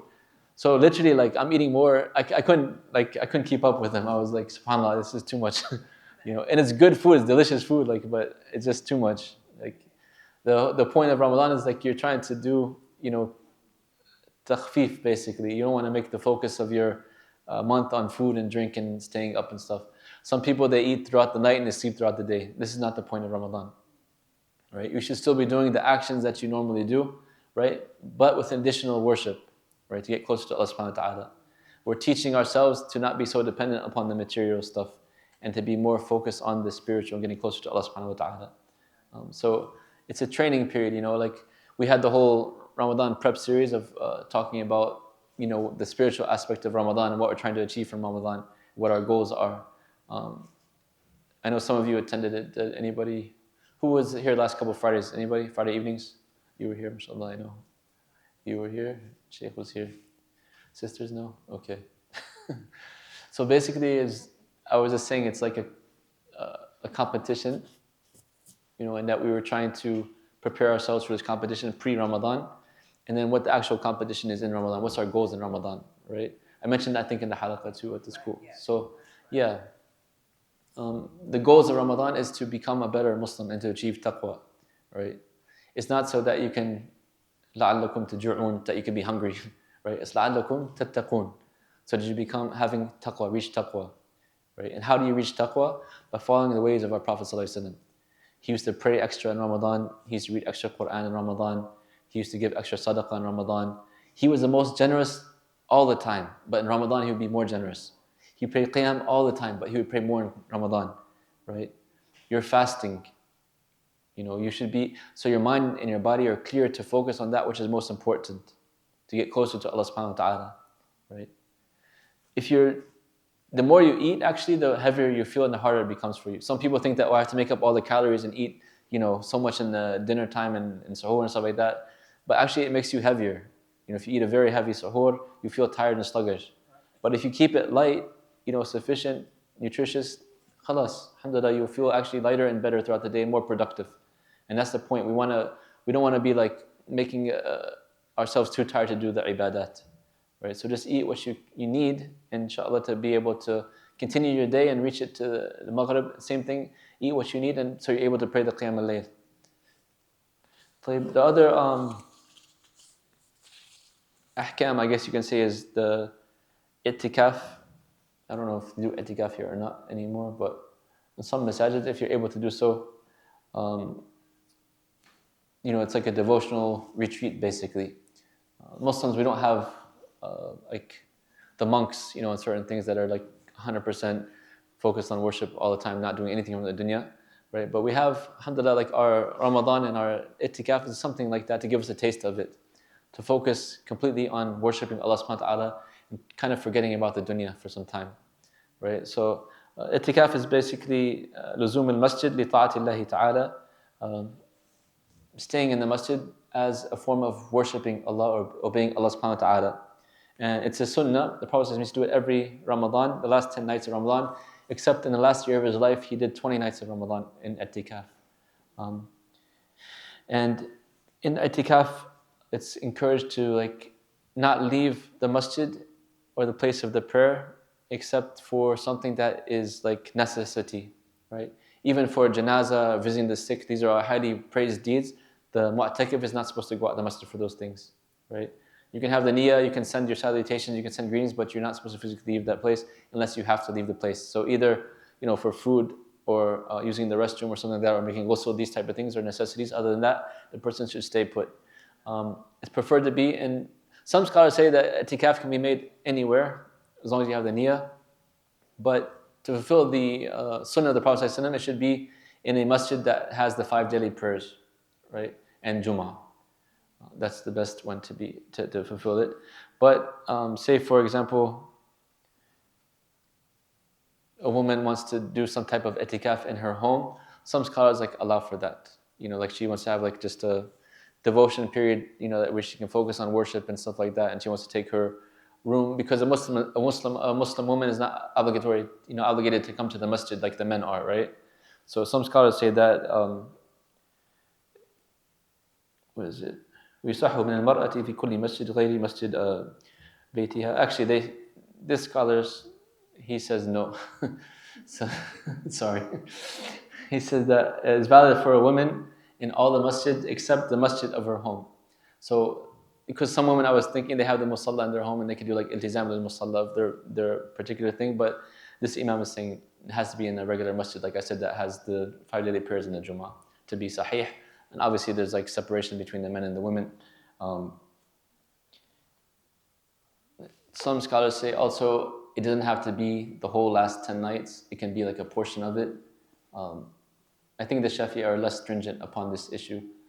Like they can have at different places and at different times, as opposed to the other scholars who say that no, it has to be in a particular masjid and during particular times, right?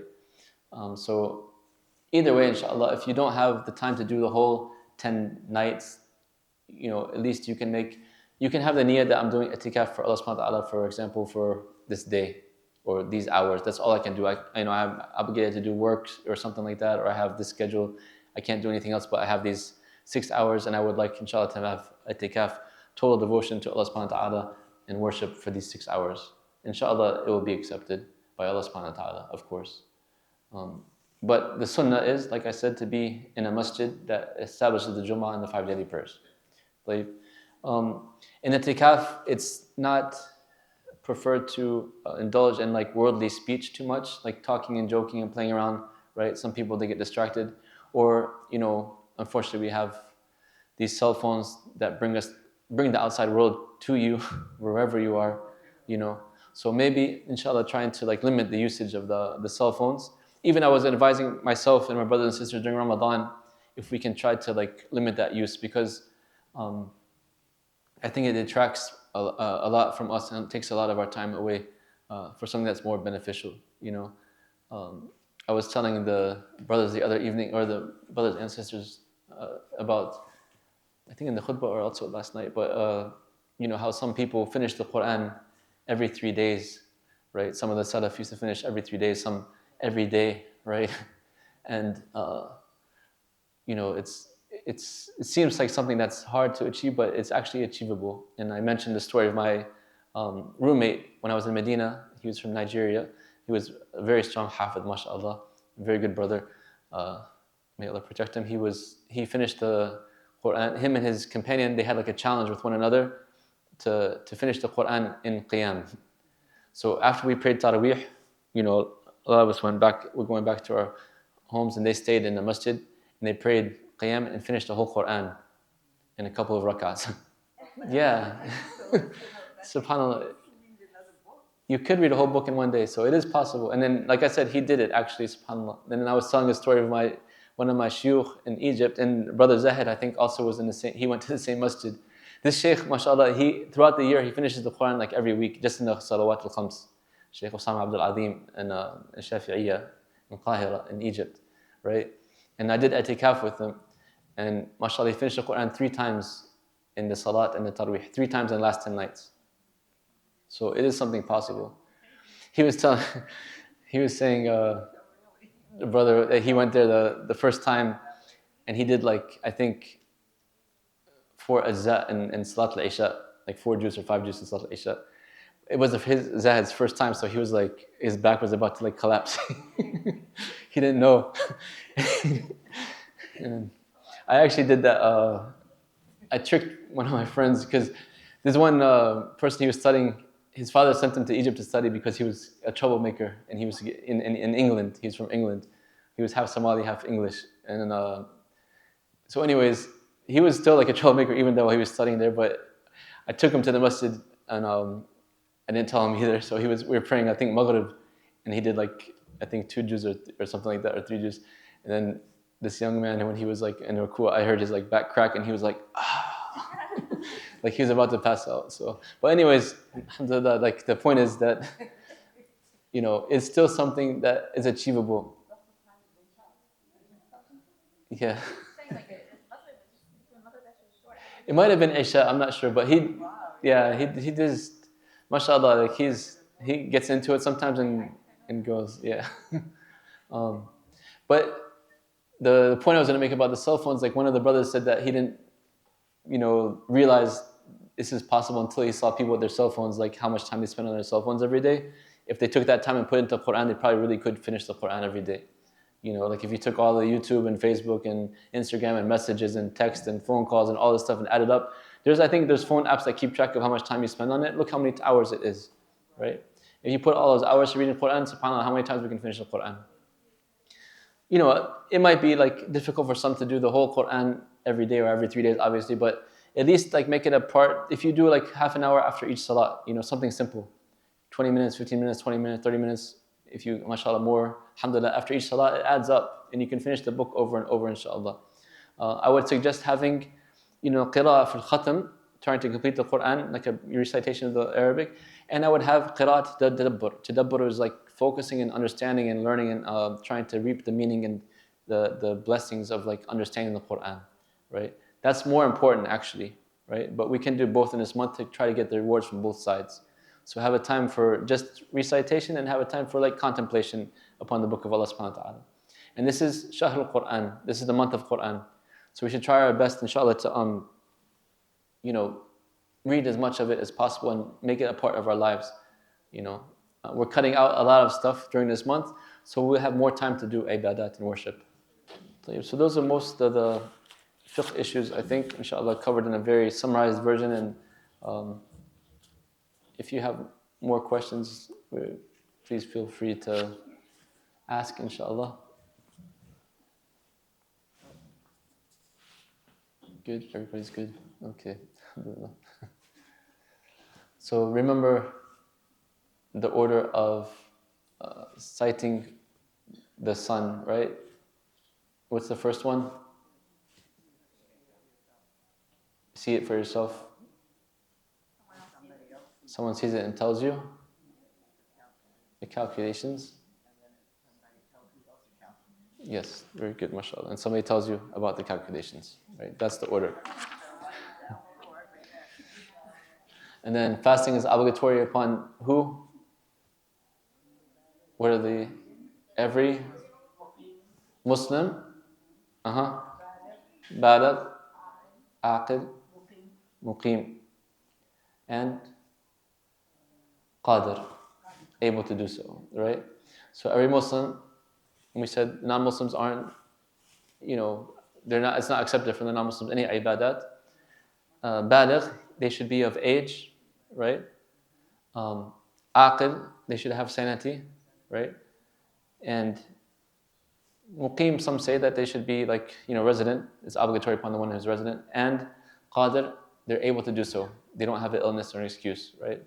So for the fast to be acceptable, these requirements have to be fulfilled. Some people say, like, what about if the non-Muslims are fasting? Alhamdulillah, it's okay.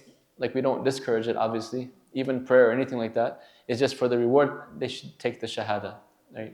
Because otherwise, Allah subhanahu wa ta'ala, إِنَّمَا يَتَقَبَّلُ اللَّهُ مِنَ الْمُتَّقِينَ, right? You have to be Muslim for your deeds to be accepted. It's like we do all this good things and you forget the most important point, right? Of worshiping Allah alone. The Sabi, the young one, like I said, he's encouraged to fast. You can encourage from a young age, but it's not obligatory upon them, right? It's not like the Salat hadith where you encourage your child to pray at 7 and discipline them at the age of 10 if they're not praying, right? It doesn't fall under that category. But the example of the companions, rahimahullah, radiallahu anhum, they used to very highly encourage their kids to get used to it from a young age. Very young age, actually, subhanAllah. Even to the point that they would cry out of hunger and they would give them toys to play with so they would, keep fasting. So it's encouraged, inshallah, but not obligatory for them, obviously. And the aqid, obviously sanity is a requirement. Being able to, health and the ability to do so. Qadr also means that, the woman is not upon her cycle or, the post-birth cycle. And not traveling, right? So if you're traveling or ill, then what do we say? This is the quiz for all the stuff we're taking, really quick review. The 4 categories of those who are exempt. The first one we said are traveling or illness that's they expect to recover from, right? They have the choice to fast or break the fast, right? And if they break the fast, they have to make it up afterwards. And And then the woman who is menstruating or on her cycle or having post-child bleeding, post-birth childbirth bleeding, she has what? She has to break the fast. There's no choice in this matter, and she has to make it up afterwards, right? And then the third category is the woman who is, pregnant or breastfeeding. If she fears harm for herself, then she should break the fast, and she can make it up afterwards. If she fears not for herself but for her baby, then she should, break the fast and then make it up later. And then, if the guardian should pay the fidya to be on the safe side. Like I said, some madhab say that she just has to make up the fast. That's it. There's no fidya involved. But to be on the safe side, if you can afford to do so, it's extra blessing, inshallah. The guardian should pay the fidya for each day that she breaks the fast. And then the fourth category is those who are, very old or have a illness that is not curable, that prevents them from fasting. In this case, then they are not obligated to fast, and they don't have to make it up, but they should pay the fidya for each day that they miss. How is the moon sighting, or how is Ramadan determined? I'll give you a hint. Yes, sighting the moon or completing 30 days of Sha'ban, right? So tomorrow night, mashallah, we have an opportunity to do the moon sighting. We all come out, everybody tries to see the moon. If they don't see the hilal, then khalas.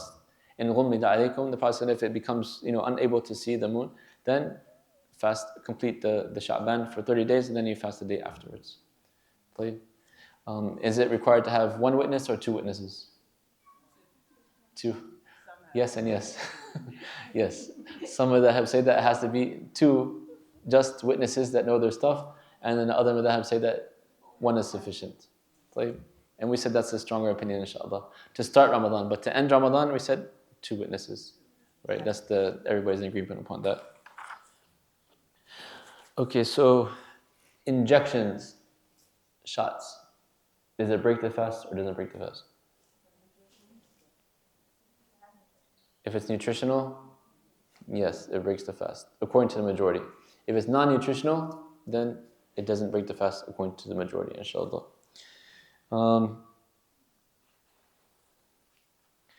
So suppositories.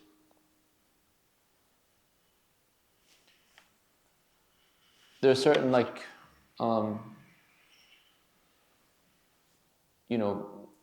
medications or treatments that go in from the private parts, private regions. Does that break the fast or no?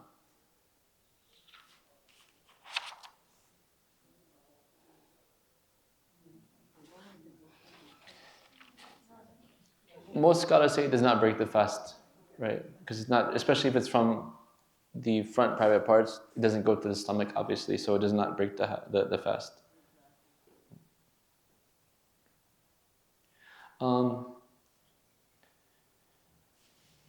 Those patches that people put for medication on the skin, it's not nutritious, right? Right. So most scholars say it does not break the fast either. Inhalers. Inhalers, if it's just the air and it's not nutritious, most scholars say that does not break the fast either.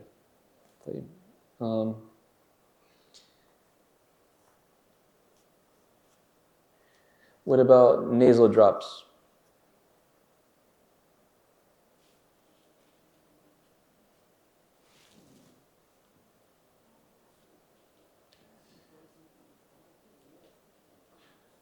Yeah, there's a stronger, there's a strong proof that some scholars use to say that the nasal drops break the fast. Can anybody think of what that would be?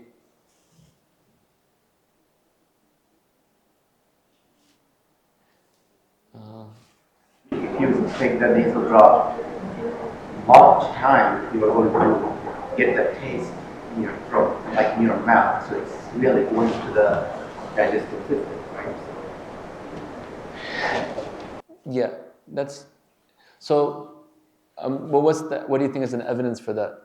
Like, what evidence would you guys use? So there's a difference of opinion, obviously, but the scholars say that it doesn't validate the siyam. We said, remember, if it's entering from the mouth or the nose, whether it's nutritious or not nutritious, and it gets to the jawf, to the digestive tract, right? In general, if it's of substance, obviously. The point they're saying is because the Prophet ﷺ, he said, "Balighu fi istinshaqi illa an takuna sa'ima," right? That you should breathe in the water for wudu, except if you are fasting. Meaning that if you intentionally do it while you're fasting and the water gets in, intentionally, you break the fast. So they say that the mucus, what do you call them? The nasal drops is like that because you're intentionally putting the drops into the nose and it's going into the jawf, and it can break the fast in that sense. The ones that say no, they say as long as they don't swallow it, it comes to there but they don't swallow it, then inshallah it won't break the fast, right? But in these matters, I think it's on the safer side. Like I said, if you can wait till Maghrib time or before Fajr, it's better to just get out of the difference of opinion. Please. Yes. This is related to the ghusl actually. It's not related to Siyam, but if a sister has a patch that is a hormonal patch to the birth that's stuck to the skin, does she have to remove it for ghusl? It's usually shouldn't be. If it shouldn't be removed, I mean, there's a whole debate topic about the birth control too. So just regardless of that, let's just say that a person has some type of patch or medical, patch that they need to have on them, or they have a cast or something like that, something covering their body. In this sense that, and it's not, removing it will defeat the purpose of the treatment, or it can cause harm to the person. In this sense that, inshallah, it's exempt. So the person can cover it during the ghusl or the wudu, right, and go around it. If they can wipe over it with water, inshallah, that's better, as long as it's not going to cause harm. But it's not required to take off the bandage or take off the wrap or take off the cast or take off the patch, inshallah, if it's something that's necessary. Well, yeah. What about eardrops? No? Okay. Most scholars say no, it doesn't go because it's not going to go in, it's not going to enter into the internal digestive system. I think we covered most of what I want to cover. Like I said, I apologize because my book with all my notes and everything that I prepared was missing. I don't know who took it, but I have to do it again one day. But hopefully it was beneficial. We just reviewed some of the chapters of fiqh, and alhamdulillah, may Allah bless you all. You're trying to learn, the fiqh of worship before it's due upon you, which is required. Allah says, "I'lam annahu la ilaha illallah wastaghfir li dhanbik," right? No, knowledge precedes action, right? No, there's nobody worthy of worship except Allah, and then seek forgiveness of your sins. So the more you're learning about your deen, to put it into practice, you're getting double the rewards, because you're worshipping Allah subhanahu wa ta'ala based upon knowledge, right? Many people, they're just doing it out of habit, right? And their reward is not as great as the one who does it based upon knowledge. So inshallah, all of you, may Allah reward all of you for trying to learn, and may Allah forgive me for falling short. Inshallah, hopefully I've at least come across with the basics of fasting. And then if you have any questions now, at least you have time, inshallah, to kind of get them answered before the Ramadan starts, right? And one of the things I was making sure that we went over in the prep course for Ramadan was that we have to make a plan and kind of be prepared for Ramadan before Ramadan starts. And that means, medical issues, timing issues, like your review for the Qur'an, your qiyam, all these things. The more you can plan before Ramadan, the smoother Ramadan will be for you, inshallah. So, like I said, this is in the month of mercy, the month that Allah subhanahu wa ta'ala, He frees servants from the hellfire, right? It's a chance for us to get our sins forgiven. All the hadith we mentioned last night, may Allah subhanahu wa ta'ala make us of those who reach Ramadan and fast Ramadan and pray during Ramadan, have our deeds accepted from Allah subhanahu wa ta'ala. But it's a golden opportunity for us to basically recharge ourselves, and if we're falling short, to come back to Allah subhanahu wa ta'ala, right? If we didn't do what we wanted to do last Ramadan, we weren't able to achieve the goals we wanted to achieve last Ramadan, Allah subhanahu wa ta'ala is blessing us with another, inshallah, if we reach it. So let's take the opportunity to fulfill those things that we were deficient in the previous Ramadan and be better. A Muslim, as he's growing and getting older, he's getting closer to Allah subhanahu wa ta'ala. He should be getting closer to Allah subhanahu wa ta'ala, because it means that it's less life that we have. Every day is a gift from Allah subhanahu wa ta'ala. And every day we should be trying to better ourselves and get closer to Allah subhanahu wa ta'ala. Right? especially when we're getting up in age. Even as a young man, alhamdulillah, we should be striving on that path, right? Always just a little bit better. Some of the Salaf, they said, by Allah, if Allah, if I was to be asked if I can increase in anything, I would not be able to increase anything. It means that they've reached a maximum point, like their whole day is full with obedience to Allah subhanahu wa ta'ala, staying away from that which Allah has prohibited, staying away from those things that are not beneficial, right? They're totally engaged in completing their duties to Allah, right? Even if they have work, subhanAllah, even I've seen in modern examples, some people, they're reciting the Qur'an throughout their workday. They're doing adhkar throughout their workday. They're doing their salawat on time. They're praying qiyam al-layl, right? They're doing talab al-ilm. This is what the state we want to be in, inshallah, before it's too late. We ask Allah subhanahu wa ta'ala to make us of those who are pleasing to Him and fulfill our obligations and stay away from that what is prohibited to us. Jazakumullah khair. If we have any questions, inshallah, I'm around anytime. Feel free to ask or send an email or a call, inshallah. I'll try my best if I don't have the answer to find the answer for you. Jazakumullah khair. May Allah allow us to have Ramadan. May you all have a blessed Ramadan. Thank you for coming. Assalamu alaikum wa rahmatullah.